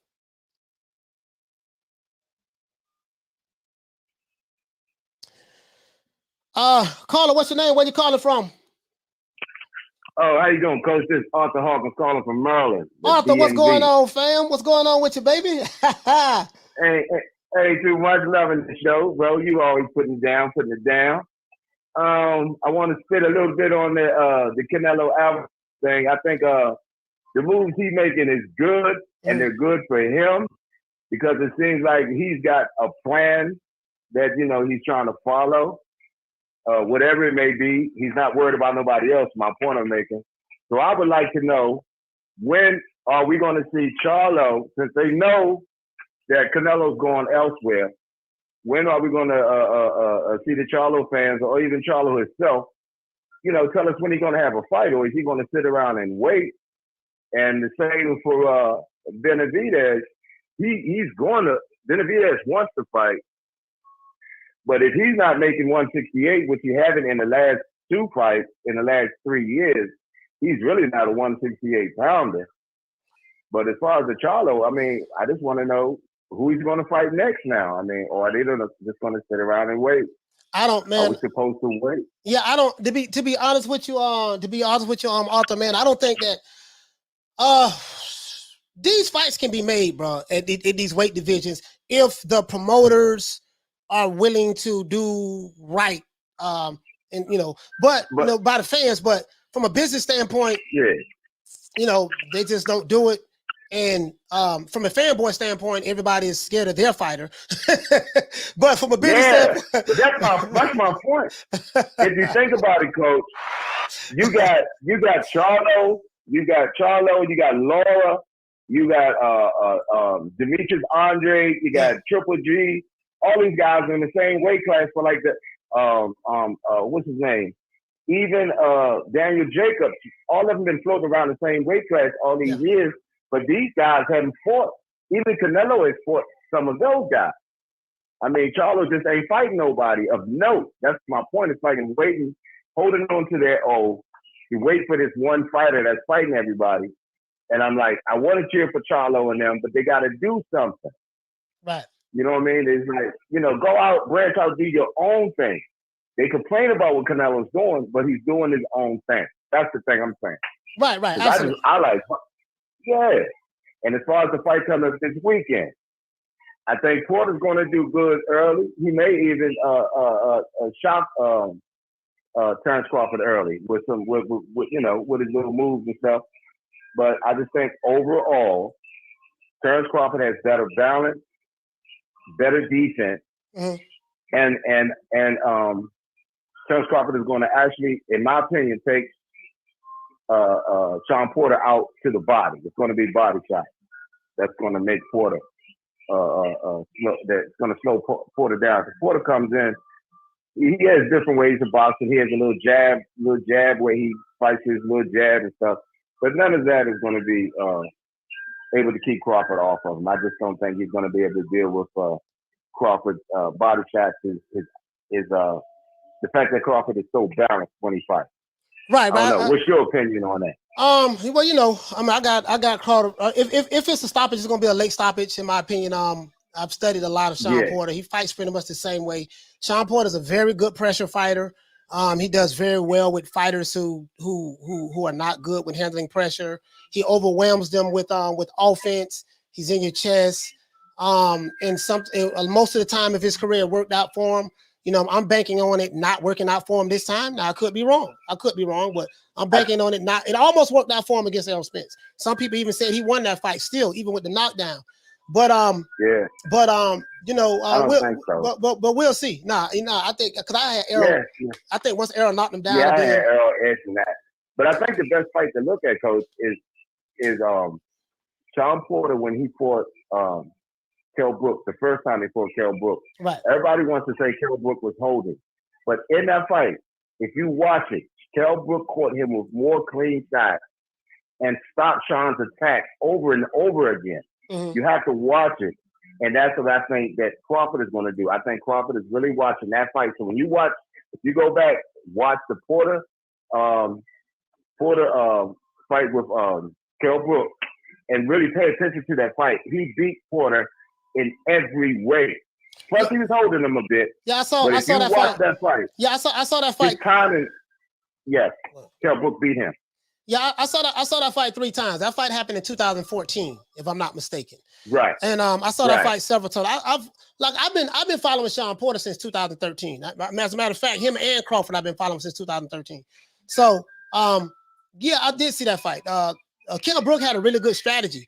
What happened was Shawn Porter he had a great strategy. Yeah, he didn't make the adjustments. Shawn Porter didn't make the adjustments. He kept trying to fight the same way. And he tied, what's the name of Kell Brook tied him up. Said, no, we're not gonna do that. Tied him up, let the referee break the fight up and reset, and so we're gonna pretty much get that same fight. But listen, man, Sir Arthur, man, I appreciate you for calling in, fam, man. Salute to you, my brother. Coach. Yes, sir. I appreciate you, Coach. Yes, sir. All right. Yes, sir. Phone lines are open. Phone lines are open. Phone lines are open. You know what I mean? Anybody want to call in? Call in. I do not like you fanboys. I don't know why you still here. Yeah, still here though. I don't like you. Know that. But I guess you like me so much you want to be over here. So hey, man, it is what it is. Some of you fanboys were blocked. I unblocked everybody. When my moderators block you again, you won't be unblocked. Create another account and come back over here. When my moderators block your ass again, I will not unblock anybody anymore. I'm going to let my moderators do what they do. Hate fanboys with a passion. Let's see. Jay Miller, if Crawford stops Porter, he's pound for pound king, in my opinion. I won't say he's pound for pound king. I still give it to Canelo because it's just the overall body of work, to be honest with you. But I would say if he starts Shawn Porter, I can make an argument to say that he's the number one guy in the welterweight division, because ain't nobody never stopped Shawn Porter if he does that. That's gonna be a tough task though.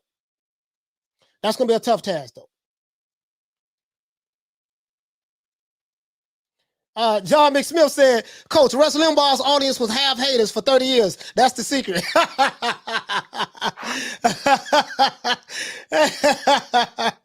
Oh, man. Boston George said, what a surprise. Another fan asking for champions to fight champions and not fight ranked contenders. I'm just saying, though, man. I'm just saying, though.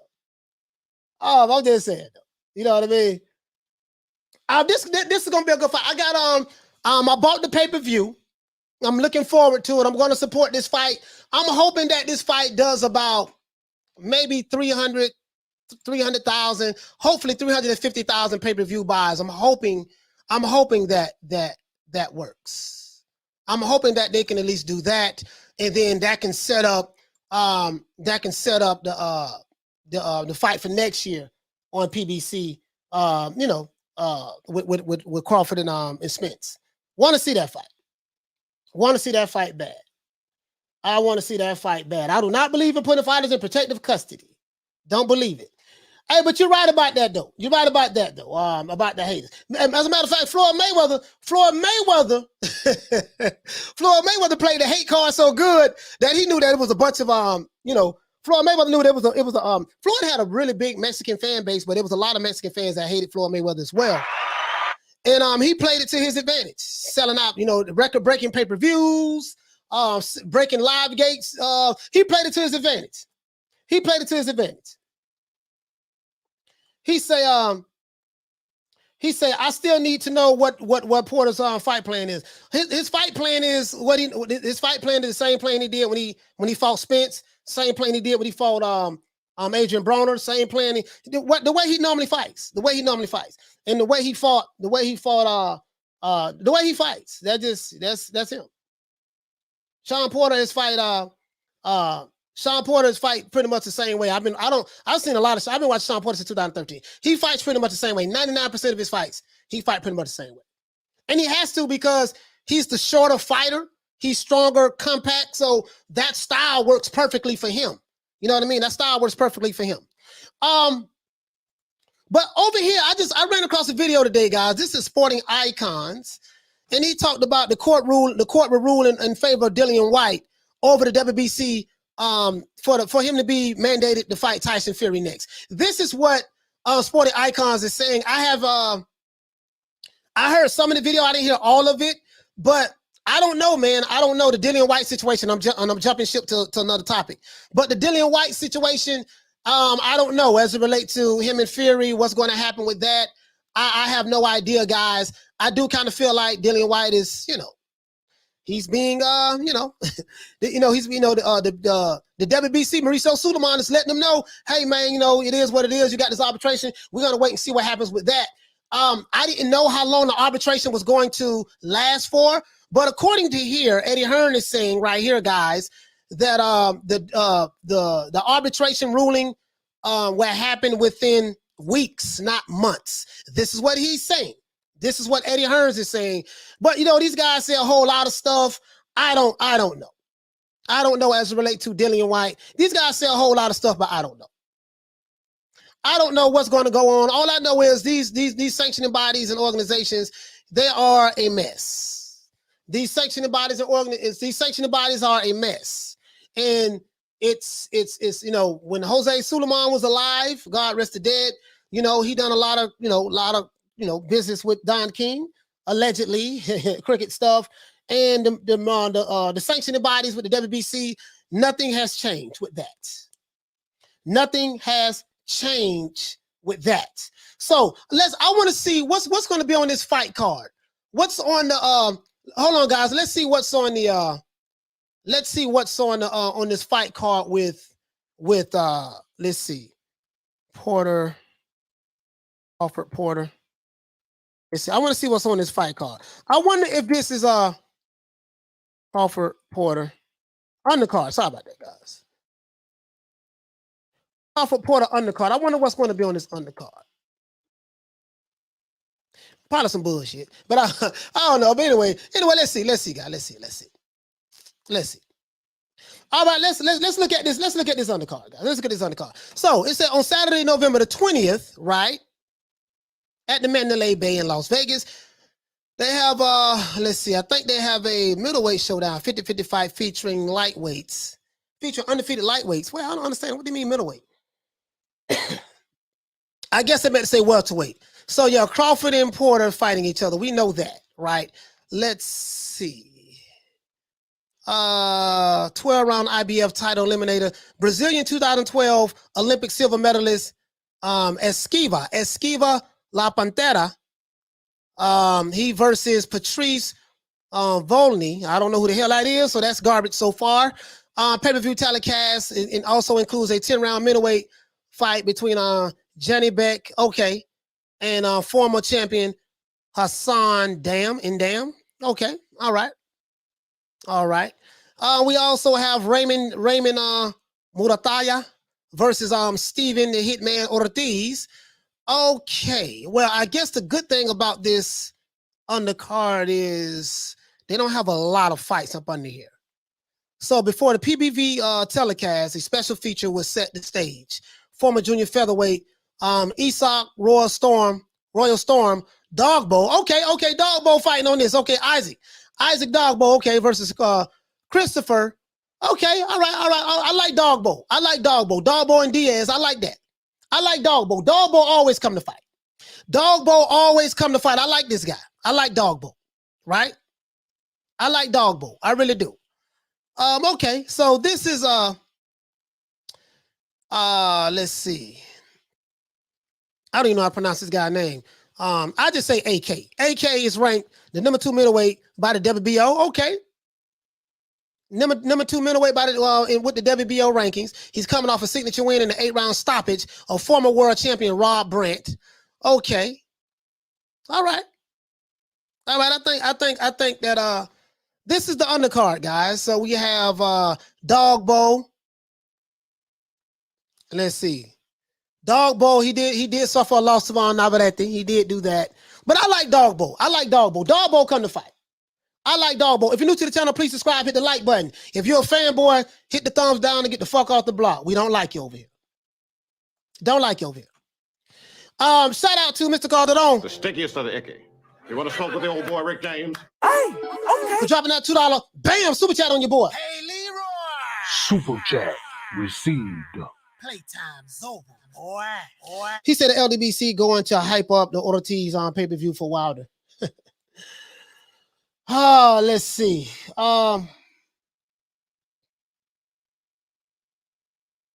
Let's see. Well, let me see. Let me go to the chat. The phone lines are open. Yeah, this undercard really ain't on that. Adonis says my first fight Porter was Broner versus Porter. Yeah, I've been watching him since 2013. He fights pretty much. Mad Chad Boxing says Boo Boo card is fire. Oh, let's look up that card. Yeah, let's look up that card. I'm glad you said something, Mad Chad. Let's look up that card. Boo Boo Andrade, his card is you say it's fire, huh? Andrade versus Quigley.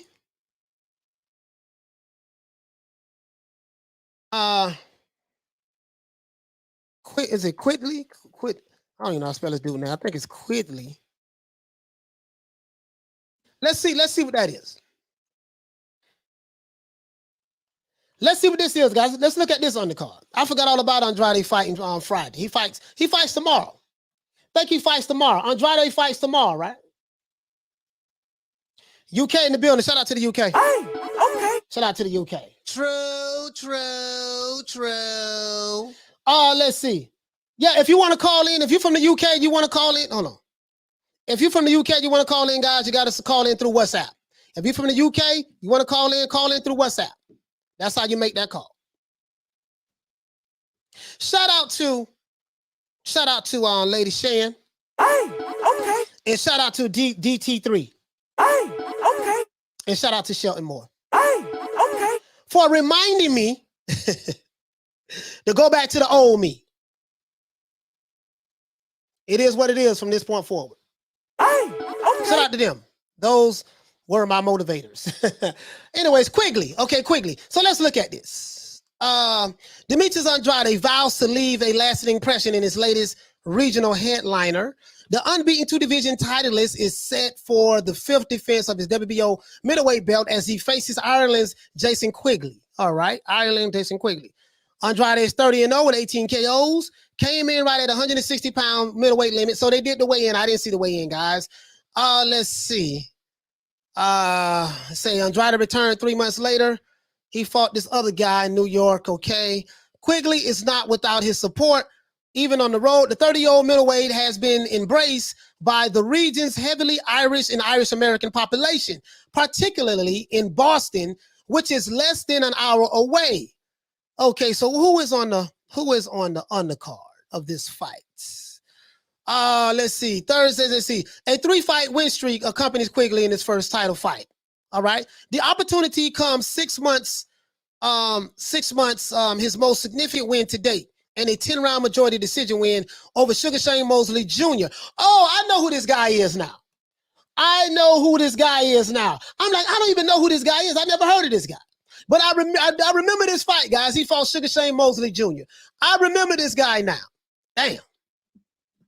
I remember this guy now. Right? I remember this guy now. It said the chief support features the oft-postponed. I said Julio Cesar Martinez, 18-1 with 14 KOs. He's fighting McWilliams Arroyo. All right. Mexico City's Martinez. Okay. Mexico in the building. Mexico is in the building. Hey, okay. All right. So they got Mexico City's Martinez. Okay. I think it's Dogba from Mexico City. Not Dogba. What the dude named Pitbull? Pitbull. Is Pitbull Cruz from Mexico City? I don't know. Maybe he is. I don't know. I'm not sure.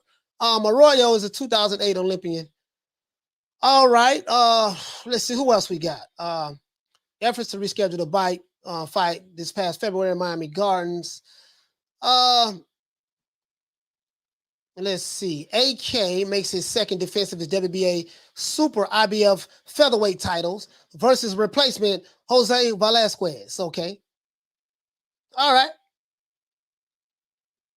I want to see this fight right here. I'm not gonna lie. We got some fights tomorrow. I know a lot of people don't. I know a lot of people may not be looking forward to this fight. I know that for a fact. They might not be looking forward to this fight, but it might be a good fight card. We're going to see. Boo Boo Andrade has been having badass luck. He cannot get any top fighters to fight him. That guy there is cursed. Diallo Huggins say 4 championship bouts tomorrow. Yes, sir. 4 championship bouts tomorrow. 4 championship bouts tomorrow.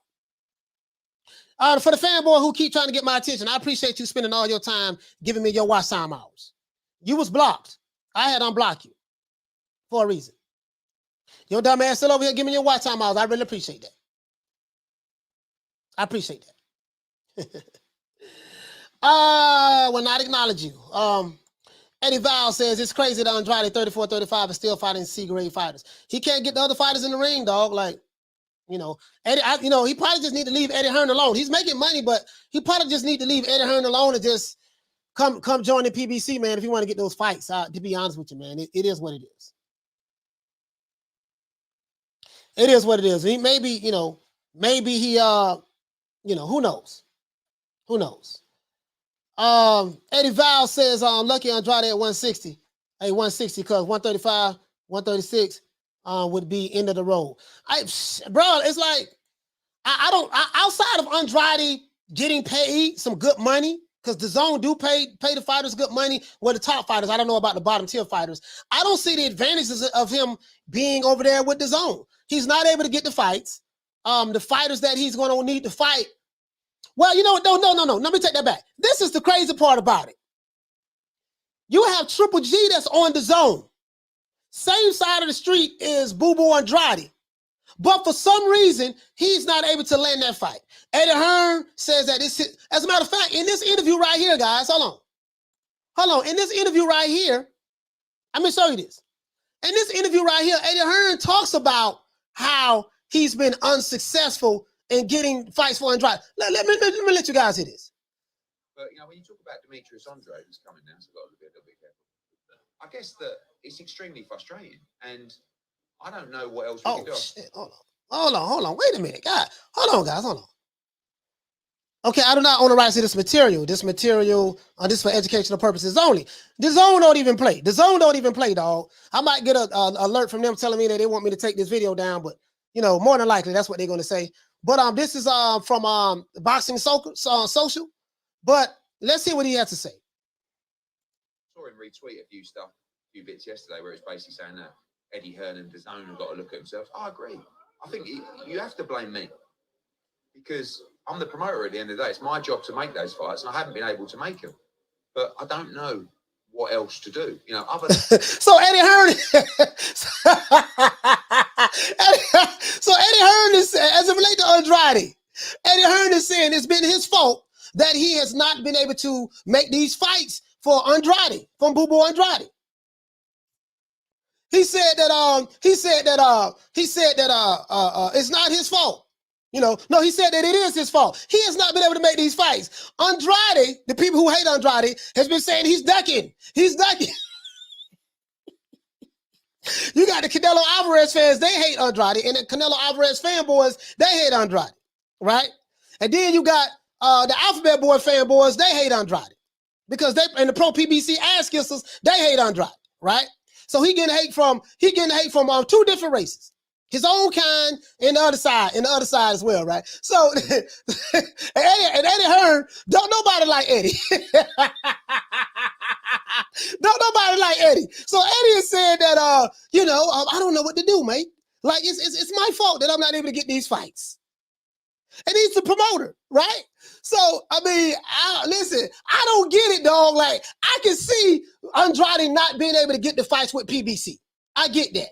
Jamal Charlo ain't fighting nobody, so we ought to know how that rolls. So I understand that you're not able to get those fights, right? Because you're not a PBC fighter. But explain to me how Andrade is not able to land a fight with Triple G when they are on the same platform. Triple G has been offered a lot of money to fight this guy, and he don't want to fight him. I don't get it. I don't get it, dog.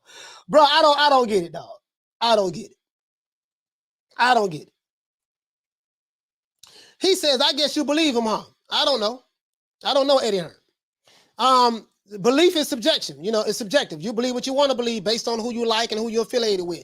I don't know. Don't know him. So,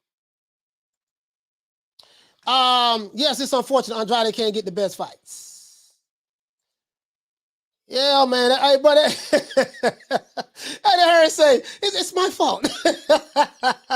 He hasn't been able to get the fights for these. I don't get it, dog. Like, I don't get it. I really don't get it, dog. I really don't get it, bro. Like, bro.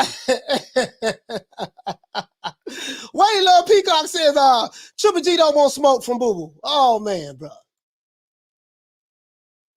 Oh man, bro, this is a crazy. Nick Rich says, Americans often have an affinity to the country their parents come from. It is what it is. Yeah, it is what it is. It is what it is. Louis James says, at least he's defending his title and giving a variety of fighters a shot. I give Andrade that at least. And man, I don't know, bro. Nick Rich says, same as Errol. He was born in New York. That's true. Lives in Texas. Wears a Jamaican flag in the ring. That's how it is in the U.S. Yeah, I think Errol Smith is Jamaican. His dad is Jamaican, right? His parents is Jamaican. Yeah. Yeah, that's crazy. Hey, she said, Coach. I said, I don't know Eddie Hearn. Oh, no, yeah, I don't know the guy. I don't know Eddie Hearn. You know what I mean? So it is what it is. You know what I mean? This guy, bro, I just don't get it, dog. I just don't get it. But I want to let you guys know something. YouTube, the fanboys and the boxing fans community that's on YouTube, they do not represent boxing fans as a whole. The YouTube boxing community and the YouTube channels who have their clicks, their crews, their sets, they are a very small. They don't represent the thinking of the overall boxing community. Majority of the boxing community, they're not even on social media like that, right? So, you know, you have a good number that is, but for the most part, you know, so don't get discouraged about this side of the street. Don't get discouraged about fanboys of particular fighters, fanboys of particular promotional companies. Don't get discouraged about that. They only represent a small number of the sport of boxing, fan base in the sport of boxing.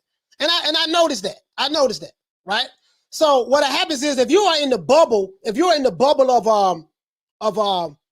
of certain YouTube channels, if you're in the bubble of that, if you are in that bubble, you would think that the people who you see there represents all the boxing in it, and it doesn't. It's just simply not true.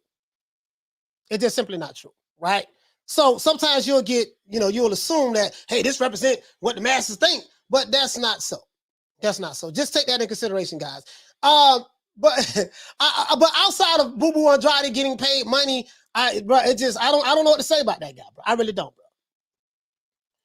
Madonna says, I think Jamal got mandated against Jaime Munguia. I don't think so. I don't think so. I don't think Jamal got mandated. I'm not sure about that.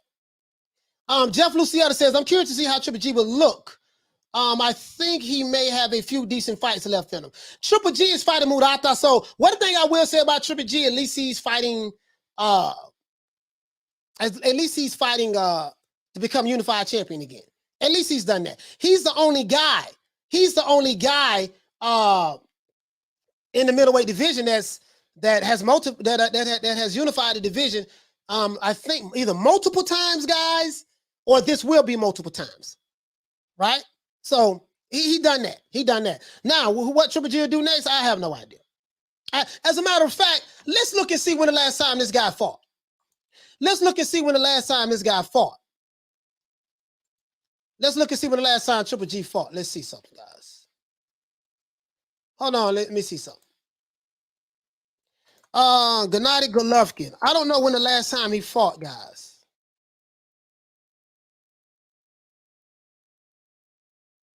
Let me see.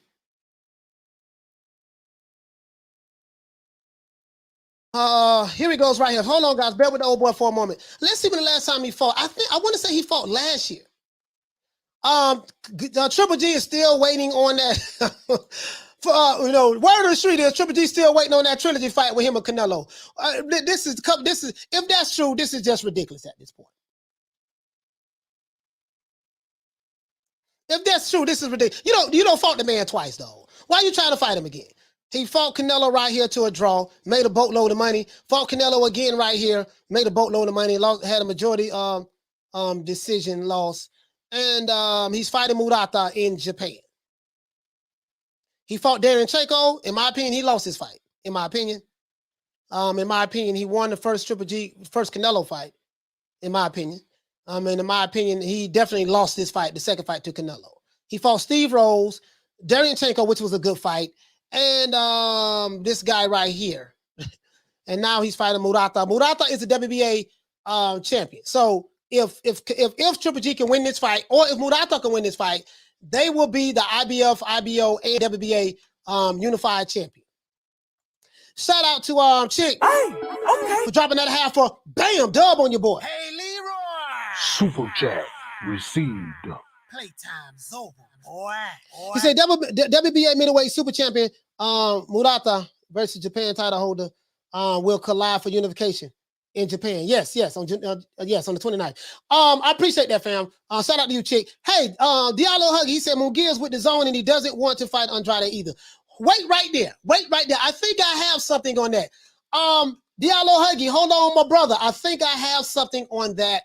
Bear with me one moment, fam. I think you might have a point there. Let's see. There's an article that I have. Let's see. I think I have that right here. Hold on, guys. They're talking about Costa Zoo. They're talking about Zoo right here. Let's see. Let's see. I think I have something on that. There's an article that I have, guys. It's breaking that down. It's talking about, damn, where's that article, man? Oh, hold on. Is this it? Hold on. I think I have it right here. Hold on. I think I have it right here. Hold on, guys. I think I have it right here. No, I don't. No, I don't. I thought I had it. There's an article out there that's talking about that. Oh, wait a minute. Wait a minute. Hold on. No, it's in this video. I'm tripping. It's in this video that Eddie Hearn saw. Now, let's see what's up. Other than make people huge offers that we've done. Other than offer, you have to blame me. Because I'm the promoter at the end of the day. It's my job to make those fights, and I haven't been able to make them. But I don't know what else to do. Other than make people huge offers that we've done. Other than offer him to fight on other platforms and networks against champions in unifications, which we've done. You've got fighters like Jamie Munguia, and I just look at it and say, why aren't people talking to Jaime Munguia saying, why aren't you fighting Demetrius Andrade? He went up from 154 pounds to the WBO world champion. Okay.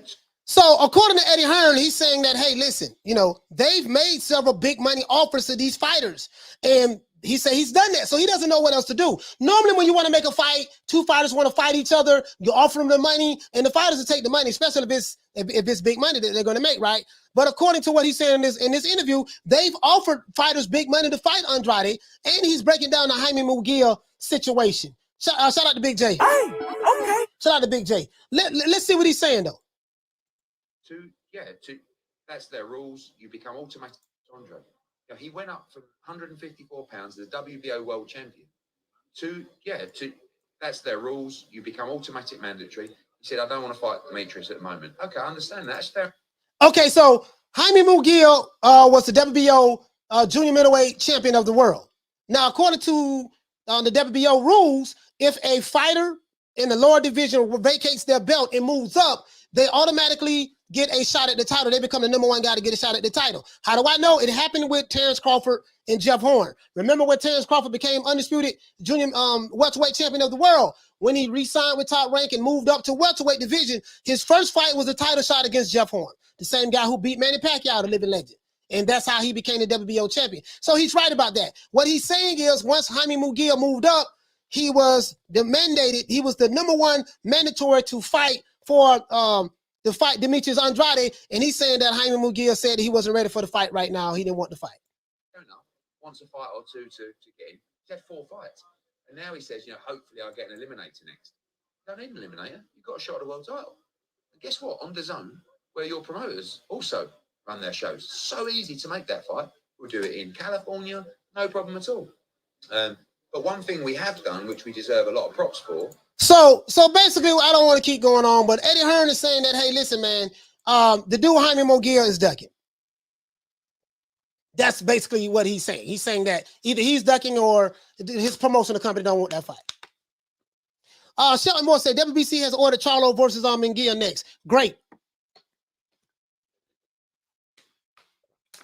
Hey, Shelton, remember I said that on the show last week. What did I say last week, guys? I said, listen, Jaime Munguia has. Let's go over here. I'm finna show y'all the receipts on this. Jaime Munguia, let's see. WBC.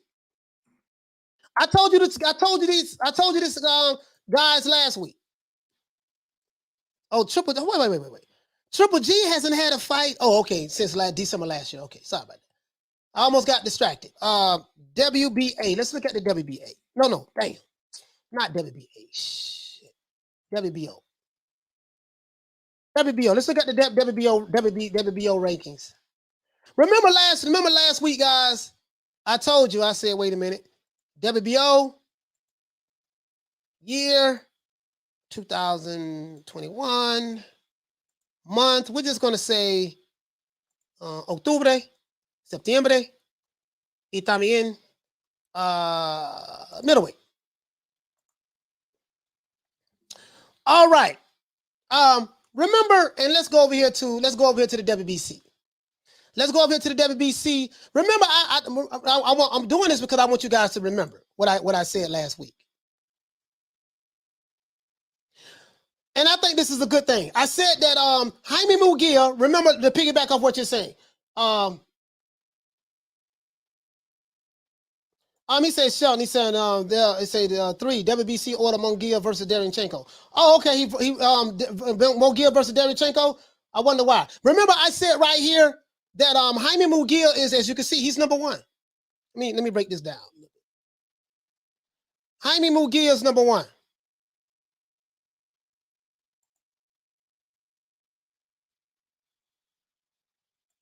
Jaime Munguia is #1 right here, guys. And I said that too. Jamal Charlo's WBC strap. So I said that. Now I don't know. I haven't seen anything. I don't know. I see what the guys are saying in the chat. Shelton is saying that they ordered it, and I don't know. I gotta look it up and see. Shelton says he's right, coach. My bad. Okay, so Shelton was wrong. So Drumming for life, Drumming for life. What's up, fam? Hey, okay. Yeah, man. Let's see. Jaime Munguia, if he fights Derevyanchenko #1 and #2, that's gonna be a damn good fight, bruh. Let me tell you something, dog. Let me tell you something. This look like this is gonna be a damn good fight. This might be. Listen, if Jaime Munguia, now this is gonna be a damn good test for Jaime Munguia. If Jaime Munguia can beat this guy, Derevyanchenko ain't no pushover for no goddamn body. Derevyanchenko is not a pushover for nobody. Bro, let me tell you something, bro. I am highly impressed with Derevyanchenko. I thought Derevyanchenko beat Triple G. I really did. I thought he beat Triple G. I thought Derevyanchenko got robbed. This is a damn good fight right here. If the WBC has mandated this, from what I'm hearing in the chat, guess what, bruh? This is something else. If this is the case, I don't know how true this is. Let's click on this and see. Box red, Jaime Munguia. Let's see. He's from Tijuana, Mexico. I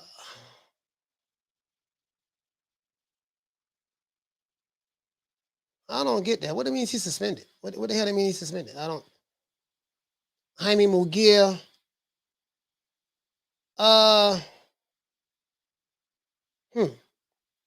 He said, unlike most Mexicans, especially one so young, Munguia has an intense amateur background. Yeah, he is the WBC Latino super welterweight. So he had that belt. Okay. Yeah, I don't know. I'm hoping this is true. I would love to see this fight. I'm hoping this is true, guys. I would love to see this fight.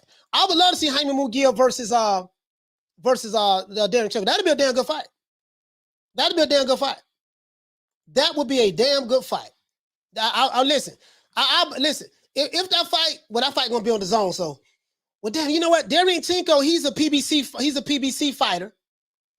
And Jaime Munguia, he fights on the zone, and he's promoted by Oscar De La Hoya. So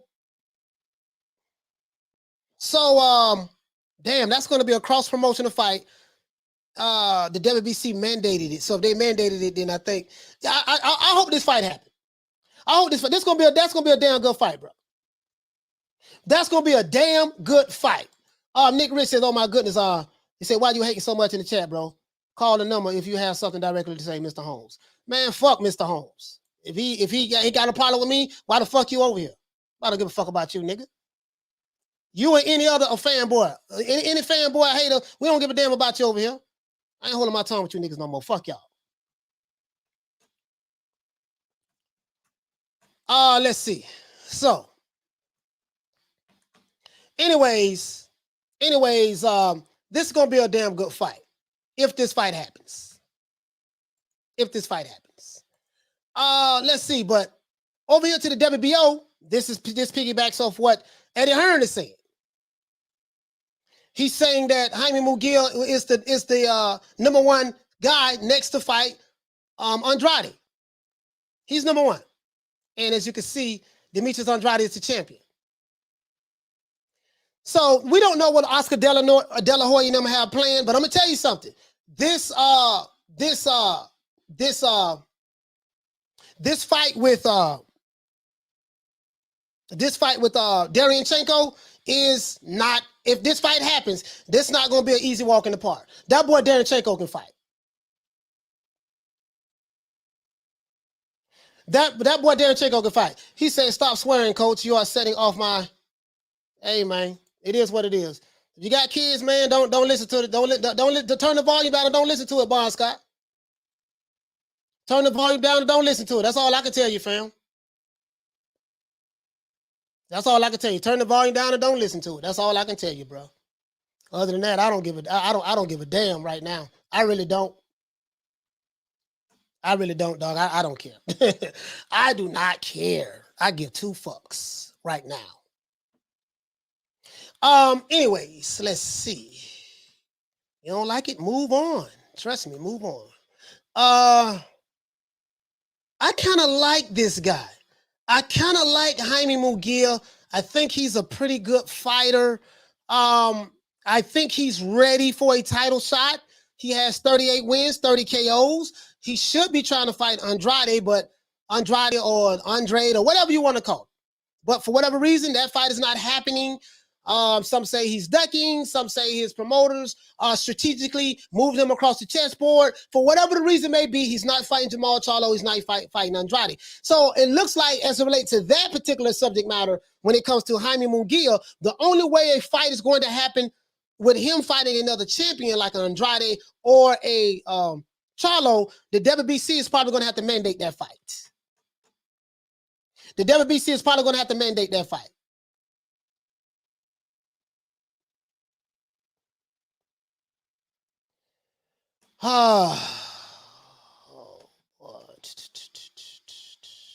These goddamn fanboys. These fanboys. Shout out to James Hickey. Hey, okay. He said that's it. Shout out Thomas Jones. Okay, shout out to Thomas Jones. So this is what I say. This is what I say. I say this. Bubu Andrade, I kind of feel bad for the dude, especially if he's offering fighters all types of money and they won't fight him. Ain't nothing you can do about that. If you're offering someone money to fight you and they won't fight you, I mean, I don't get it. I don't get that. Whatever narrative you want to spin it and swing it, that's fine. That's fine. There's nothing wrong with that. There's nothing wrong with that. But if he's offering these guys money and they don't want to fight him, there's nothing else you can do. You can't put a gun to someone else's head and make them come in the ring and fight you. You can't put a gun to someone else's head and make them come in the ring and fight you. That's it. You can't do that. You can't do that. You see what I'm saying? So, I got some more stuff over here I wanted to show you guys. This is some more info I wanted to show you guys. You know what? I'm going to say this info for tomorrow, though. I'm going to say this one for tomorrow. So the good news, and we're going to end this on a high note. If you are a fanboy, and if you are a troll or a Alphabet Boy fanboy or a PBC ass kisser, I need you to know this. I don't like you. And if you have subscribed, I hope you unsubscribe and block yourself. If you are a fanboy of any fighter, I don't like you. And if you are a subscriber and you're a fanboy, please unsubscribe. And I mean that. Moderators, from this point forward, do what you want to do. And on another note, in the sport of boxing, we got a good fight coming up November the 20th, 2021. Terence Crawford versus Shawn Showtime Porter. Some people say Shawn Porter is going to stop Terence Crawford or knock him out. Some people say that Terence Crawford is going to stop Shawn Porter or knock him out, or to go to a decision or vice versa. Irregardless of what side of the street that you are on, just know that the fans in the sport of boxing, we win this here, guys. We win again this week. Next year, the welterweight division looks very promising. It looks very promising. And I'm going to do my part as a content creator to push the sport of boxing, and I'm going to do my part as a content creator to run these fanboys off the block. I hate you. Other than that, that's it. It's our boy, Coach Malachi Williams, signing out for New Media Today USA Boxing. Let's go ahead, guys. And we're not taking any more calls right now. So I might as well go ahead and take this down. We're not taking any more calls right now. But and let's go ahead and do the ticker on this. We'll do this one. Let's edit that one. Yeah, that's cool. And save. What the hell is going on? Let's see. There you go. All right, let's do this, guys. OJ Jew-Man style. OJ Jew-Man style. Hey, guys, I'm sorry for the profanity today. It's just one of those days. The old coach, Malachi Williams, is back. I ain't playing no more Mr. Nice Guy. I'm done. No olive branches. No, there's no reasoning with these guys. So I'm not trying to reason with them. The hell with them. Other than that, that's it. Shout out to the Queen Lisa Bells. Hey, okay. Shout out to, I ain't recognizing no trolls, man. Fuck y'all. Shout out and the fanboys. Shout out to Lisa. Shout out to Nick Rich. Hey, the Queen Nick Rich. Shout out to Thomas Jones. Hey, shout out to Paul Evans and Ava. Hey, shout out to John McSmith. Hey, shout out to Mr. Calderon. Hey, shout out to Bon Scott. Hey, shout out to the Queen Nick Rich. Shout out to the Queen Carmen Serene, who was there earlier. And shout out to anybody that I may forget. If I forgot you, don't be mad at the old boy. I'm looking at the names that I see in the chat. I'm not going all the way up to the top. So if you want to be acknowledged, just say something in the chat and I will acknowledge you as it goes on. Shout out to the UK. Hey, okay. Shout out to John Crawford. Hey, okay. Shout out to Graham Taylor. Hey, okay. Damn, I need some weed. Oh, I didn't smoke before the show. I got to smoke to deal with these niggas. I do. Shout out to Graham Taylor. Hey, okay. Shout out to my main man Diallo Huggy. Hey, okay. Shout out to Jawan from Texas. Hey, okay. Shout out to, matter of fact, let's give everybody a shout out who called in. Shout out to Molly Magnificent. Hey, okay. Shout out to Pierre from California. Hey, okay. Shout out to AJ from Cali. Hey, okay. Shout out to Dez from Mobile, Alabama. Hey, okay. And shout out to my main man Arthur Hawkins from Maryland. Hey, okay. Shout out to Paul CX. Hey, okay. Shout out to Eddie Val. Hey, okay. Shout out to let's see. Shout out to who else we have? Shout out to Low Key from the East. Hey, okay. This is the show that I have. This is the show we have when I don't smoke. When I don't smoke, boy, ooh, I have no tolerance or patience for fanboys. Don't like them. Don't like them. I pray that they jump out the window. Shout out to Batman Boxing Talk. What's going on with you, brother? Okay. Shout out to Boston George. Shout out to Adonis K3. Okay. Shout out to DS. Okay. Shout out to Louis James. Okay. Shout out to Javon Soto. Okay. Shout out to the Queen Lisa Bells. Okay. Shout out to Eddie Val. Shout out to Wayne Love Peacock. What's going on, my brother? Okay. Shout out to let's see. Shout out to James Hickey. Shout out to Tony Lyons. Shout out to Alex. Shout out to Alexis Trujillo. Shout out to Trujillo. Sorry about that. Shout out to Bacon and Eggs. Shout out to Tony Lyons. Shout out to James Hickey. Shout out to Jeff Luciano. What's going on, my brother? Adonis once again. Shout out to Kathy W. Salute to you, Queen. Shout out to Anthony Evelyn. Shout out to Egg Shake Farm. Shout out to Neftali Ramirez. Shout out to before I forget, shout out to my brother Shelton Moore for reminding me. Oh yeah, and shout out to Lady Sarah for reminding me. Take the filter off. Take it off. Run the ass off the block. No more diplomacy. It's over. Shout out to Graham Taylor. Appreciate y'all. I needed that. Shout out to Big J. Shout out to Johnny Blaze. Shout out to Chick in the building. Shout out to who else we have?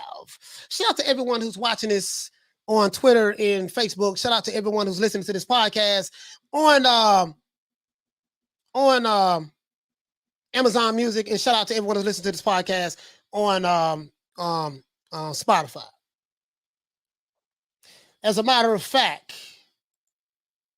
shout out to Wayne Love Peacock for dropping that quarter of a bam dub on your boy. Hey, Leroy. Super chat received.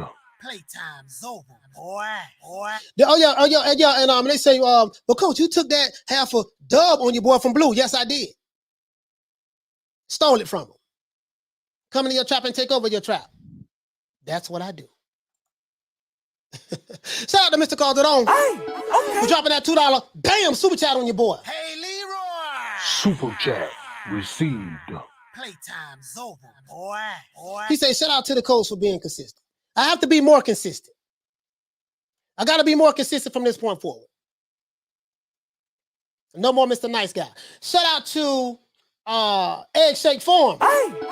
Shout out to who else we have in the building? Oh, shout out to the Queen, Bless 365. Shout out to you, Queen. For dropping that quarter of a bam dub on your boy. Hey, Leroy. Super chat received. Playtime's over, boy. The Queen, Bless 365 says Porter with the upset, coach. Okay, Queen. Shout out to the Queen, Bless. I got a lot of love and respect for Bless 365. She's not a fangirl. I got a lot of respect for her. We don't see eye to eye on some things, but she's a really good person, good individual. And I have some good family members that I like to call my family in the chat. We just got to weed out these fanboys. We got to weed their ass out. Shout out to the Rebuttal Entertainment and the boys out there in D.C. Shout out to anyone I may have offended. If you're a fanboy, I've offended you. If you put certain narratives, I've offended you. I hope that you never come back in life. Shout out to the Queen Karma Serene. Shout out to Eddie Val. Shout out to Zoe Santos. Shout out to Loke. What's up, Loke? Shout out to Southpaw Killer. Shout out to Pro Boxing Media. Shout out to Punch Perfect Boxing. Shout out to who else we have in the building, man? Graham Taylor. What's going on, Paul CX? Slim Reaper. Javon Soto. What's going on, fam? Mr. Calderon, 93, what's happening? Shout out to Manny G. Shout out to Steel Shelf. Shout out to Jeff Luciano. What's going on, my brother? Shout out to the Queen. Shout out to the Queen, Nick Rich. Shout out to Troy. What's going on? Troy Soares. What's going on? Shout out to who else we have? Shout out to Pugilism. Shout out to my main man Chick, Zoe Santos. Batman Boxing Talk. What's going on, my brother? Shout out to you, fam. Still Shelf. And I think I got everybody. If I forgot you, please forgive me. If you're a troll, I intentionally, if you're a fanboy and a troll, I intentionally did not mention your name. But if I did not mention your name, if you're not those guys, please forgive me. I kind of, missed some people. Shout out to Slim Reaper. Reaper, what's going on, my brother? And I'm finna go smoke me some weed. I need it. As a matter of fact, I'm going to smoke me about 2-3 joints. I need it. I need it real bad today, boy. I need it real bad today. Other than that, that's it. Shout out to Ray Rios. Shout out to Rider of the Storm. Shout out to all of my family members of the New Media Today USA Boxing who've been rocking with me for the past almost 11 months. I love you guys. I appreciate you. I really do. Today is one of those days. Other than that, that's it. This is boy Coach Malachi Williams signing out. New Media Today USA Boxing. I'm gonna see you guys tomorrow, 3 o'clock Eastern Standard Time. Tomorrow we're gonna talk about predictions. Predictions. Who you got on the fight? We're gonna talk about predictions, all right? Other than that, that's it. New Media Today USA Boxing. If you're new to the channel, please subscribe, hit the like button. If you're new to the channel, please subscribe, hit the like button. If you hate my guts, hit the thumbs down button and never come back again. I will not miss you. Other than that, that's it. New Media Today USA Boxing. I'm gonna holler at y'all, man. Don't meet me there, beat me there. See you guys tomorrow, 3 o'clock Eastern Standard Time. Other than that, guys, peace. Man, I'm out of here, bro. Let's go. Come on.